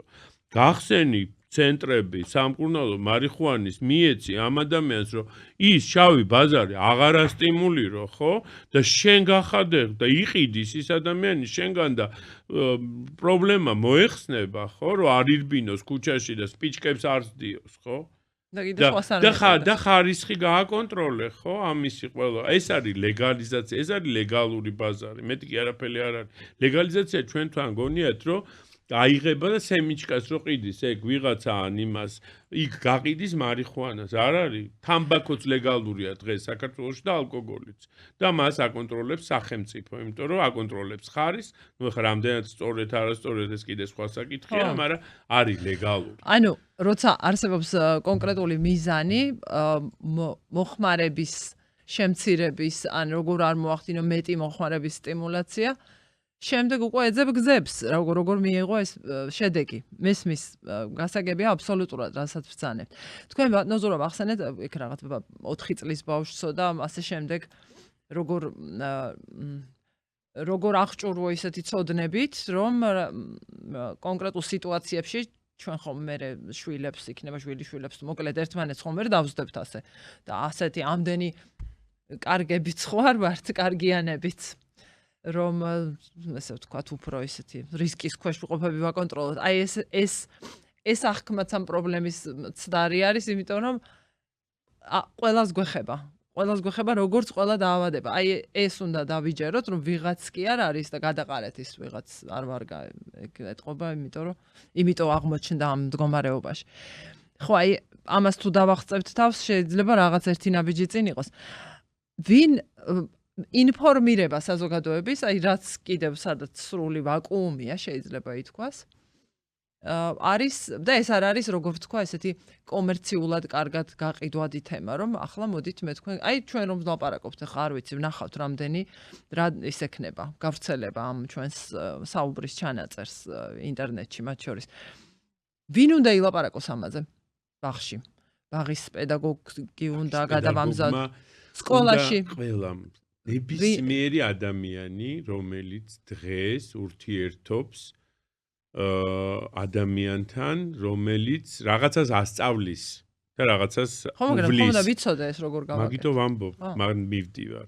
ნებისმიერი ადამიანი, რომელიც დღეს პასუხისმგებელია ვიღაცის აღზრდაზე, დაწყებული ბაღიდან დამთავრებული უნივერსიტეტამდე. ყველა ამ ადამიანს უნდა კონდეს მინიმალური ცოდნა ამ პრობლემასთან დაკავშირებით. და არსებობს აპრობირებული პროგრამები, არ უნდა ამას ველოსიპედის გამოგონება რა. არსებობს ევროპაშიც, ამერიკაშიც, რომელიც, ოღონდ ეს არ იძლევა შედეგს აქ და ამ წუთას. ეს ეძლევა შედეგს 10 წლის მერე. ამიტომ ამ ადამიანმა რომელიც არის ამ აღზრდაში ჩვენ ბევრი დრო დავკარგეთ ძალიან ბევრი დრო გვაქვს დაკარგული იმიტომ რომ ძალიან ბევრი თაობაა რომელიც დღეს ასე ვთქვათ დაზიანებულია და ეს დაზიანება არის ტრავმა ფსიქოლოგიური რომელიც მუდმივად არის ჩვენ ქვეყანაში ამას ჩვენ არავინ არ ვაცნობიერებთ ამას რომ ნებისმიერი სტრესი აი ახლა დღეს რომ ვიღაცა რაღაცას მშობელი რომ ძალადობს თავის შვილზე და რაღაცა ანუ არ გონია რომ ეს ძალადობაა იმიტომ რომ მას არ აქვს ეს უნარჩვევები იმიტომ რომ მან არ იცის იმიტომ რომ მას არავინ არ ასწავლა არც ბაღში არც სკოლაში და არცად რომ ის ძალადობს თავის შვილზე ძალადობს და აძალებს იაროს მუსიკაზე ესიც ძალადობა ხდებით მისი ნების გარეშე რომ ადამიანს არ აქვს მნიშვნელობა ის 3 წლის არის თუ 4 წლის არის მისი ნება უნდა არსებობდეს და ჩვენ უნდა ვასწავლოთ ადამიანებს სწორი არჩევანის გაკეთება და ინფორმირებული არჩევანის. იმიტომ რომ სულ არ ვჭირდები მე არსებობს ინტერნეტი, სადაც დაგუგლავს, არსებობს ხელოვნური ინტელექტი, რომელიც ყველაფერს ეტყვის, მე სულ არ ვჭირდები. ამიტომ ყველაფერზე რაღაცას ეტყვის. ცუდს, კარგს, ოღონდ ინფორმაციას მიაწოდებს. არა, ცუდის მონახვაც ძალიან ადვილად შეიძლება და კარგის მონახვაც. ამიტომ მე არ უნდა ვატყვილო ჩემი შვილი. რომ აი იცი რა რაღაცა ნარკოტიკი არ არსებობს და ეხა ყველას დაიჭერენ და ნარკოტიკი არ არსებობს რა. არ უნდა მოვატყვილო, არც საზოგადოება არ უნდა მოვატყვილო. მე როგორც ეგ რატო ლაპარაკობ და სხვანაირად მიგიღებენ. ძალიან დიდხანს ვერიდებოდი, მაგრამ უნდა ვილაპარაკო, იმიტომ რომ ეს ხალხი მოდის, არის, ცოტა არ არის, ხო? ამ ეს ხალხი ჩემთან რომ მოდის 10 იმდენი სხვასთან მიდის კიდე და ეს ადამიანები ამათ ყავთ შვილები, ოჯახები და იმათ შვილებს შეიძლება პრობლემები შეექმნათ და იმათი შვილების პრობლემები შეექმნათ. გენოფონდზე და იმაზე რომ ვსაუბრობ. ისეთი პრობლემებია დღეს სექსუალურ ჯანმრთელობასთან დაკავშირებით ადამიანები, ვინც ახალ ფსიქოაქტიურ ნივთიერებებს მოიხმარს, რომ აი არ ვიცი, და მაგის სპეციალისტები არის თითზე ჩამოსათვლელი დღეს და ადამიანები არც კი იციან ვის უნდა მიმართონ, იმიტომ რომ ეს სექსუალური პრობლემები გაჩენილია. ამაზე არავინ არ ლაპარაკობს, სირცხვილია დღეს ამაზე ლაპარაკი. და ნუ მე შეიძლება მიმაყენონ კედელთან და დამხრიტონ რომ ამაზე ვლაპარაკობ, ხო? მაგრამ ვლაპარაკობ, იმიტომ რომ სხვანაირად არ შეიძლება, ნინო. თუ ჩვენ არ დავიწყეთ რაღაცა ეტაპიდან და არ დავნერგეთ სკოლაში, არ დავნერგეთ, მე არ ვამბობ რომ აუცილებელი ადამიანს პირველ კლასში ასწავლო რა არის ჰეროინი და ოღონდ უნდა იცო იმას, უნდა კონდეს უნარჩვევა. ის არ უნდა იყოს ტრავმის, მუდმივი ტრავმის და სტრესის ქვეშ. იმიტომ რომ ნებისმიერ დღეს უამრავი თეორია არსებობს და ერთ-ერთი ყველაზე სერიოზული თეორიაა, რომ თუ დღეს დამოკიდებულება და მძიმე ნარკომანია ჩდება, ეს არის ძალადობით გამოწვეული ბავშვობაში მასზე მიყენებული ძალადობით, ანუ ტრავმით, ეს არის სექსუალური ძალადობა, ბულინგი და ასე შემდეგ. და ნუ ბულინგი რო გვაქვს ჩვენ, ესეთი უნდა ყველანაირი დონეზე გვაქვს ბულინგი, დაწყებული იქედან დამთავრებული ბოლომდე ბულინგი გვაქვს. ამიტომ აქ სისტემა უნდა დაინგრეს, ნინო, და ახალი სისტემა უნდა დაიწყო ნოლიდან და ასწავლო ბავშვს. ამაზე არავინ არ საუბრობს დღეს. თამბაქოს მოწევა ნაკლები პრობლემაა. პირველი ნარკოტიკი მარიხუანა არ არის საქართველოში. პირველი ნარკოტიკი არის ალკოგოლი და 6 წლის ბავშვს რო სუფრაზე აბასადღეგრძელო თქვი და დალიე და სიგარეტი. პირველი ფსიქოაქტიური ნივთიერება არის თამბაქო და ალკოგოლი და არა მარიხუანა. მარიხუანას არავინ არ ეწევა 5 და 6 წლის ასაკში. და რატომღაც გონიათ რომ მარიხუანით იწყება ყველაფერი, ალკოგოლით იწყება ყველაფერი და აი ამ ფსიქოაქტიური ნივთიერება, ანუ თამბაქოთი იწყება. იმიტომ რომ არანაკლები ფსიქოაქტიური ნივთი. ამაზე არავინ არ საუბრობს დღეს.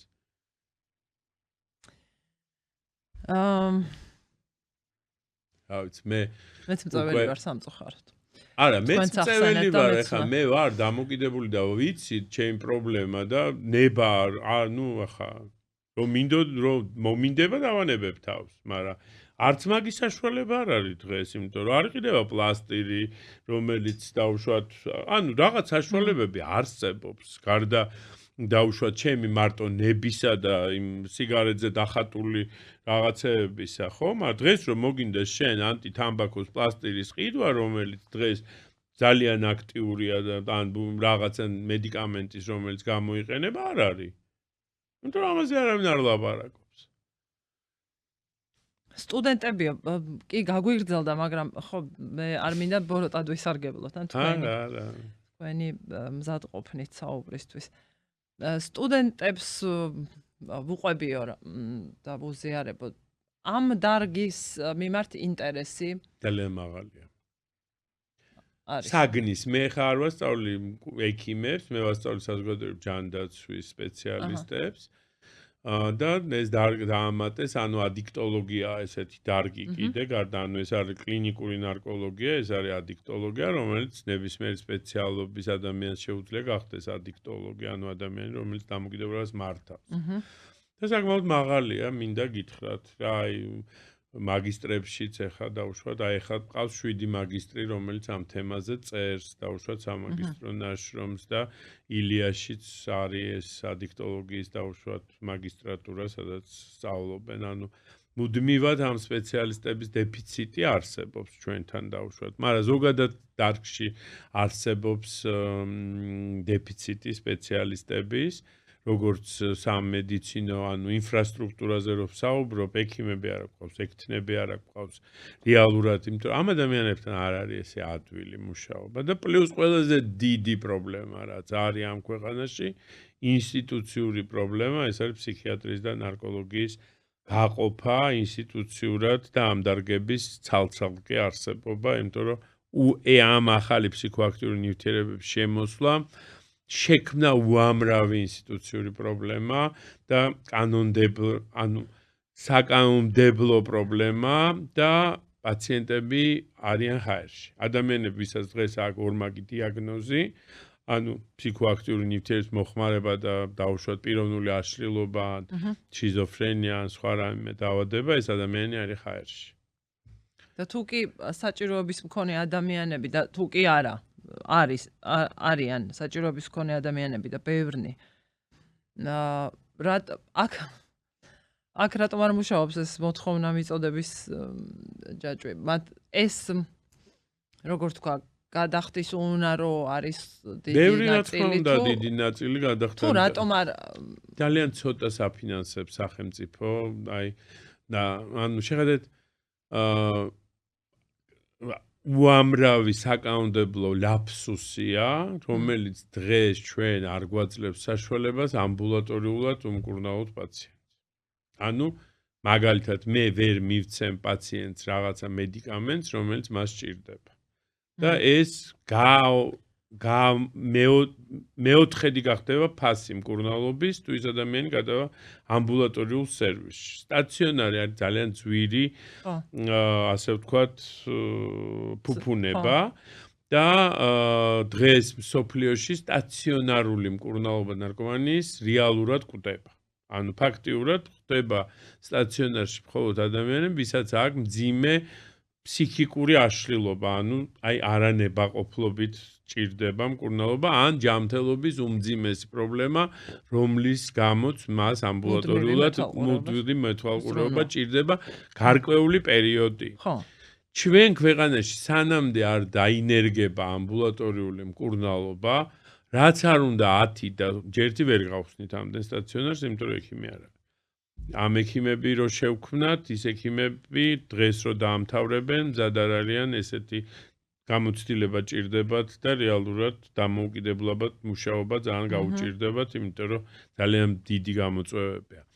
დღეს არსებული სამედიცინო პერსონალის, რომელიც დღეს მუშაობს ნარკოლოგიაში, 80%-ს არაა კლინიკური გამოცდილება და ისინი მხოლოდ არიან ექსპერტიზაში ნამუშევარი, ან დაუშვათ ჩანაცვლების თერაპიის პროგრამას, ჩანაცვლების თერაპიამ კარგიც ხნა და ცუდიც ხნა პერსონალის თვალსაზრისით, იმიტომ რომ პერსონალი არ განვითარდა. ანუ დარჩა რაღაცა ერთ დონეზე და ამაზეც არავინ არ იზრუნა, რომ ადამიანები, ვინც დღეს ჩანაცვლებაში მუშაობენ, მათ დაუშვათ რაღაცა განვითარება მქონოდათ და შეეძლოთ მაგალითად ისევ ამბულატორიული სერვისის მიწოდება და ადამიანების დეტოქსის ჩატარება. დღეს თუ არა გვაქვს რეზიდუალური რეაბილიტაციო ცენტრები, ანუ დიდი, სადაც პაციენტი დიდი ხნით რჩება, ასევე არა გვაქვს ამბულატორიული სარეაბილიტაციო, ასე ვთქვათ, სერვისი, რომელიც ასევე ძალიან ადვილი გასაკეთებელია იმ არსებულ ბაზებზე, რაც დღეს არსებობს, როგორც სახელმწიფო, ასევე კერძო სისტემებში. ანუ შეგვიძლია ამ გამოწვევებს რაღაცა დონეზე მოვერიოთ. თუ კანონმდებლობაში შევიტან ცვლილებას, თუ ჩვენ შევძლებთ რაღაცეებზე იოლად შეხედვას, რაც მე მაგალითად ვთქვი, მარიხუანის მომხმარებლებთან დაკავშირებით, ისევე სამედიცინო მარიხუანის დანერგვა. იგივე დაუშვათ ამბულატორიული დეტოქსი, რომელიც გადავა მერე ამბულატორიაში. ანუ ყველას არ ჭირდება ეს. და აი მაშინ ის კოგორტა ადამიანებს, რომელიც მოიხმარს და არ თვლიან, რომ ნარკოტიკის მომხმარება, იმიტომ ის იცის, რომ იმას ძალით წაიყვანენ, დააწვენენ კლინიკაში და უნდა უმკურნალო. არ წამოვა, არასოდეს არ წამოვა. ექიმთანაც არ მივა, მაგრამ თუ იცის, რომ მას კონსულტაციას გაუწევენ, რაღაცას დაუნიშნავენ, მივა და იქ იქნება მისთვის მისაღები გარემო და ის არ იქნება რაღაცა, ასე ვთქვათ, ბრწყალებში. იქ რომ უნდა მიხვიდე და დაგაწვენენ და რაღაცას. დღეს ჩვენ ეს არ შეგვიძლია, იმიტომ რომ დღეს იძულებული ვართ, რომ სტაციონარში დავაწვინოთ, იმიტომ რომ იმ მედიკამენტების გამოყენება ამბულატორიაში არ შეგვიძლია. კანონი არ გვაძლევს საშუალებას, იმიტომ რომ ეს დამიჭერენ და ამიტომ პრობლემაა. ამიტომ უამრავი ინსტიტუციური პრობლემაა და შენ როცა ამიტომ ვამბობ, რომ როცა ანტინარკოტიკულ რეფორმაზე ვსაუბრობ, უნდა ვისაუბროთ იმ პრობლემებზე, რომელიც გვაქვს, ხო? ანუ ინფრასტრუქტურული, სამედიცინო, სამეცნიერო კადრის პრობლემა, თუნდაც ავიღოთ, კაი, დავალდებულო მკურნალობა. ვინ ატარებს? სად ვატარებთ? ვინ არის ბადრაგი? თუ ვინ აკეთებს ამას? სოციალური მუშაკი? ვერ გააკეთებს სოციალური მუშაკი ამას. იმიტომ რომ არ იცის.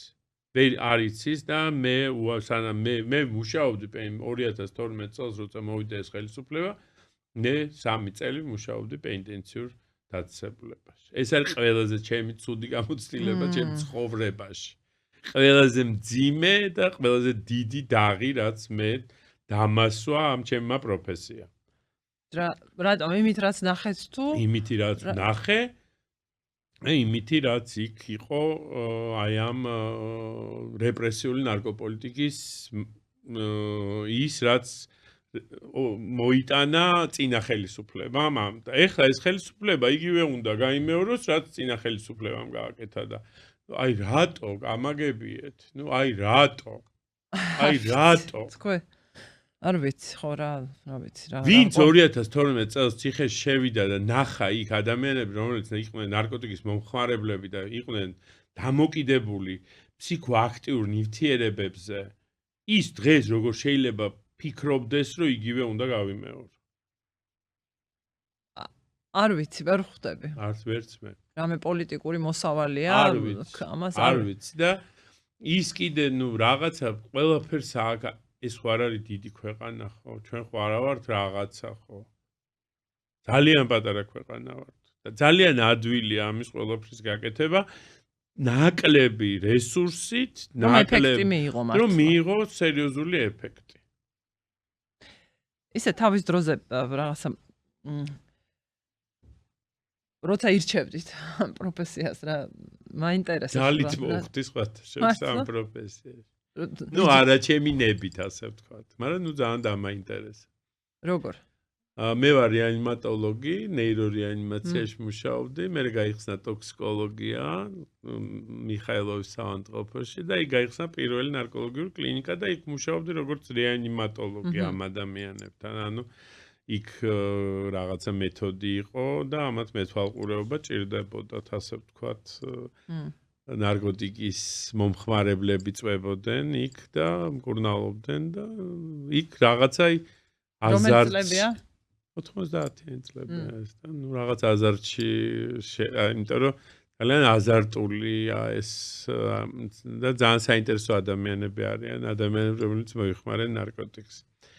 ძალიან ბევრი რაღაცებს სწავლობ ამ ადამიანებისგან, გარდა იმისა, რომ ეს ადამიანებს აქვთ უმძიმესი პრობლემა, ამ ადამიანებს აქვთ უმძიმესი გამოცდილება, აი რაც თქვენ თქვით. რომ ისინი იმად ბევრად უფრო მეტად უჭირთ ვიდრე ჩვენ. იმადგან შეიძლება ძალიან ბევრი რაღაცის გაგება და მე ყველა ჩემ პაციენტს ძალიან დიდ პატივს ვცემ, რა თქმა უნდა, იმიტომ რომ მან მე ბევრი რაღაცა მასწავლა. ისინი შენთან თუ შენ მათ თან ხარ ღია, ისინი შენთან ღია არიან და ისინი ყველაზე მეტად ცდილობენ დაიცვან ახალგაზრდები ნარკოტიკის მოხმარებისგან. ყველაზე დიდი პრევენციას მათ შეუძლიათ რომ გააკეთონ, ვინც არის უკვე დაავადებული და მძიმე დაავადებული. და ბევრი ძალიან მძიმე ისტორიებია ამ ადამიანების, თუმცა ბევრი რაღაცეები მაგალითად ჩაანაცვლება ძალიან ბევრი ადამიანი გადაარჩინა, ისინი დღეს ცოცხლები არ იქნებოდნენ. დღეს არიან ადამიანები, რომლებიც 10-15 წლის მტრები უნდა იყვნენ და დღეს არიან ოჯახები, ყავთ შვილები, შვილიშვილები მუშაობენ, არიან ჩვეულებრივი საზოგადოების წევრები. ოღონდ, რა თქმა უნდა, მათ დევნიან, იმიტომ რომ ის დადის იქ დადის და რაღაცა ის დადის, იმიტომ რომ იმას უკვე მისი ორგანიზმი იმდენად არის შეცვლილი, როგორც მე მაგ დიაბეტი, მე უნდა ვსვა წამალი ყოველ დღე. რატო ადარებ დიაბეტს და ნარკომანიას? ორივე ქრონიკული დაავადება როგორ შეიძლება არ შევადარო. და რეციდივი დიაბეტს ბევრად უფრო მეტი აქვს და მე უფრო ხშირად შევჭამ ნამცხვარს და ვარღვევ, ვიდრე ნარკოტიკის მომხმარებელი, რომელიც რემისიაშია და იცის რომ დაარღვევს, რა შეიძლება მოყვეს ამას. ეს ჩემი ნათქვამი კი არა, ეს სტატისტიკაა. ჰიპერტონული და მე ბევრი ქრონიკული დაავადება მაქვს და ვიცი რას ნიშნავს ქრონიკული დაავადება. ისიც არის ადამიანი, რომელსაც აქვს ქრონიკული, მაგრამ კიდე ერთხელ ვამბობ, რომ ესენი მოვლადია, ეს ადამიანია, რომელმაც უკვე იცის, რომ დაავადებულია. ჩვენ გვაქვს პრობლემა მომხმარებელთან, რომელიც დღეს ინტერესის გართობის, არასწორი ინფორმაციის, თავისი პრობლემების გამო, იმიტომ რომ არაკომფორტულად გრძნობს თავს საზოგადოებაში, სკოლაში, უნივერსიტეტში, ქუჩაში, არ მოსწონს მთავრობა რაღაცას აპროტესტებს, არ მოსწონს უნივერსიტეტი, ის იცის, ის მას გონია, რომ იმ ნარკოტიკში არის შველა და მაგრამ ილუზორულია, ხო? მაგრამ შეიძლება გადაყვეს იმ ნარკოტიკს, იმიტომ რომ დღეს სხვა სიტუაციაა. ადრე მომხმარებელი ოპიატის ესეთი არ იყო ნინო. აი ესე ხა ვიღაცა გასინჯა, ესე არ არსებობდა რა. ანუ ამისკენ მიდიოდა ეს ადამიანი, რომ ოპიატის მომხმარებელი და დამოკიდებული რომ ამხტარიყო ჩვენი თაობა გაიხსენე, ხო? ანუ ამდენი ტიპი, რომელიც უბრალოდ გასართობად ნარკოტიკს იღებდა, არ ყოფილა არასოდეს. ეხლა ყველაფერი შეიცვალა. ეხლა გაჩნდა ისეთი ნარკოტიკები და ისეთი, ასე ვთქვათ, პოპულარიზაციას ახლა. აი TikTok-ი გახსენით ხალხო და ერთხელ ალგორითმი ხო ესეა TikTok-ის, ხო? და ნუ აი შეიძლება გააფრინო უბრალოდ როგორი პოპულარიზაცია მიდის. ანუ მათ გონიათ რომ ვითომ ლაპარაკობენ ნარკოტიკების წინააღმდეგ, მაგრამ ისეთი პოპულარიზაცია მიდის ნარკოტიზაციის და ამ ცხოვრების, ასე ვთქვათ, იდეალიზაციის, ამას ვერ ვეწინააღმდეგებით. და რატო გვყავს დამდები, რატო გვყავს ადამიანები, რომლებიც დადიან კლუბში, იმიტომ რომ ნარკოტიკი უამრავი პრობლემა გვაქვს და ამას არ ხედავთ. რა თუნდა ბევრი კაცო, ყველა ხო აქ ცხოვრობთ და ყველა ამას ხედავთ. მაგრამ არ ვლაპარაკობთ. დავსაჯოთ, დავიჭიროთ, ჩავსვათ ციხეში და ამითი ყველაფერი გვეშველება. ინფანტილიზმია ჩვენ. ო, ნუ არ იქნება ადამიანი, არ იქნება პრობლემა, ეს არის. მაგრამ იმ ადამიანი რო არის, ასე გონია. და ისევ ამით მინდა დავასრულო რაღაცნაირად. მე იმედი მაქვს, რომ სათქმელი კიდევ რამდენია და მარტო თქვენი ესეთი გაჩუმებული ამ პოდკასტში მე ალბათ არ ვახსოვარ მაყურებელს. და იმედია ხო ახლა სულ მეუბნებიან ხელს უშლიო და ბევრს ლაპარაკობ შენო და ძალიან საინტერესო და მნიშვნელოვანია თქვენი გამოცდილების მოსმენა. და იმედი მაქვს, რომ მაყურებლისთვის იყო ეს და დაგაფიქრებდათ ან რაღაცებზე პასუხებს მიიღებდით ან აწიმოძებნით სხვა რაღაცებზე კიდევ პასუხებს. მე ამის იმედი მაქვს, დარწმუნებული ვარ ბატონი ზურაბს მოსმენის შემდეგ. დიდი მადლობა უნდა გითხრათ და მაინც იმით დავასრულებ, რომ ალბათ ყველა გაგვიადვილდება რაღაცების გაგება, თუ კი რაღაცნაირად მოვერებით ჩვენ თავში აი ამ მანია რაღაცნაირი სტიგმატიზაცია, როგორც გამოსავალი. ბევრი რაღაციდან, მარტო ამაზე არ არის. ჩვენ ვართ მოკლედ, ჩვენ გვეხება ყველას ეს, ჩვენ ვართ ეს ადამიანები. ეგრეა რეალურადაც ის კი არ არის რაღაც დიდი მონდომება არ ჭირდება ამის გააზრებას. ჩვენ ვართ ყველანი. ჩვენ ვართ ავად, ჩვენ გვჭირდება ეს დახმარება. მაგას ვამბობ ამ ბოლო დროს და ვაღიაროთ, რომ ვართ. გვაქვს პრობლემა, ვაღიაროთ და კი არა დავსაჯოთ მარტო. მომნახოთ სხვა გზები, იმიტომ რომ დაჟჯით არაფერი არ გამოდის, ყველა მიცის რა. რთულია, ურთულესია. ხო, რაღაცებს სჭირდება, გაბედულება, მათ შორის ეხლა ისე უცნობად რომ წიგნის საკითხვასაც ამ თემაზე და სხვისი გამოცდილების ნახვასაც მოსმენას ახლობლის ახლა ყველა სხვადასხვა სხვა შორის რომ წიგნი არსებობდა უნდა ვიყიდოთ. ხო, არ ვიცი, თარგმანი მშვენიერი ინგლისურად არ მინახავს, მაგრამ არა, ფილმი ვიცი და ნუ ეს ფილმია როგორც ჩანს და ახლა ვიყიდე. ამაზე ხო დაფუძნებით, კი.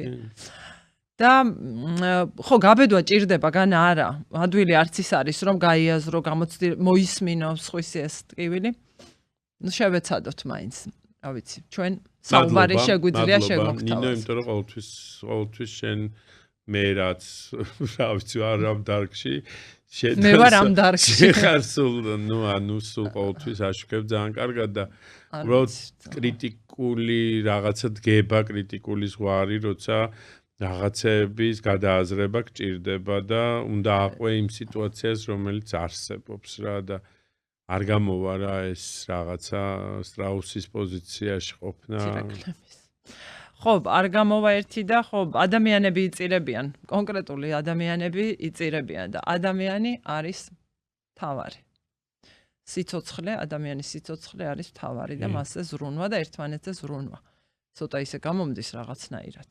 ხადაგებ უკვე ეს ესეა ნამდვილად. მაგრამ ხო სხვაგვარად არ გამოდის არაფერი კარგი აქედან. ძალიან დიდი მადლობა. ძალიან დიდი მადლობა თქვენ. და იმედი მაქვს მსმენელს მიმართავ რომ ჩვენი პოდკასტის გაგრძელდება, ჩვენი რადიოს მუშაობაც თქვენთვის უპირველეს ყოვლისა.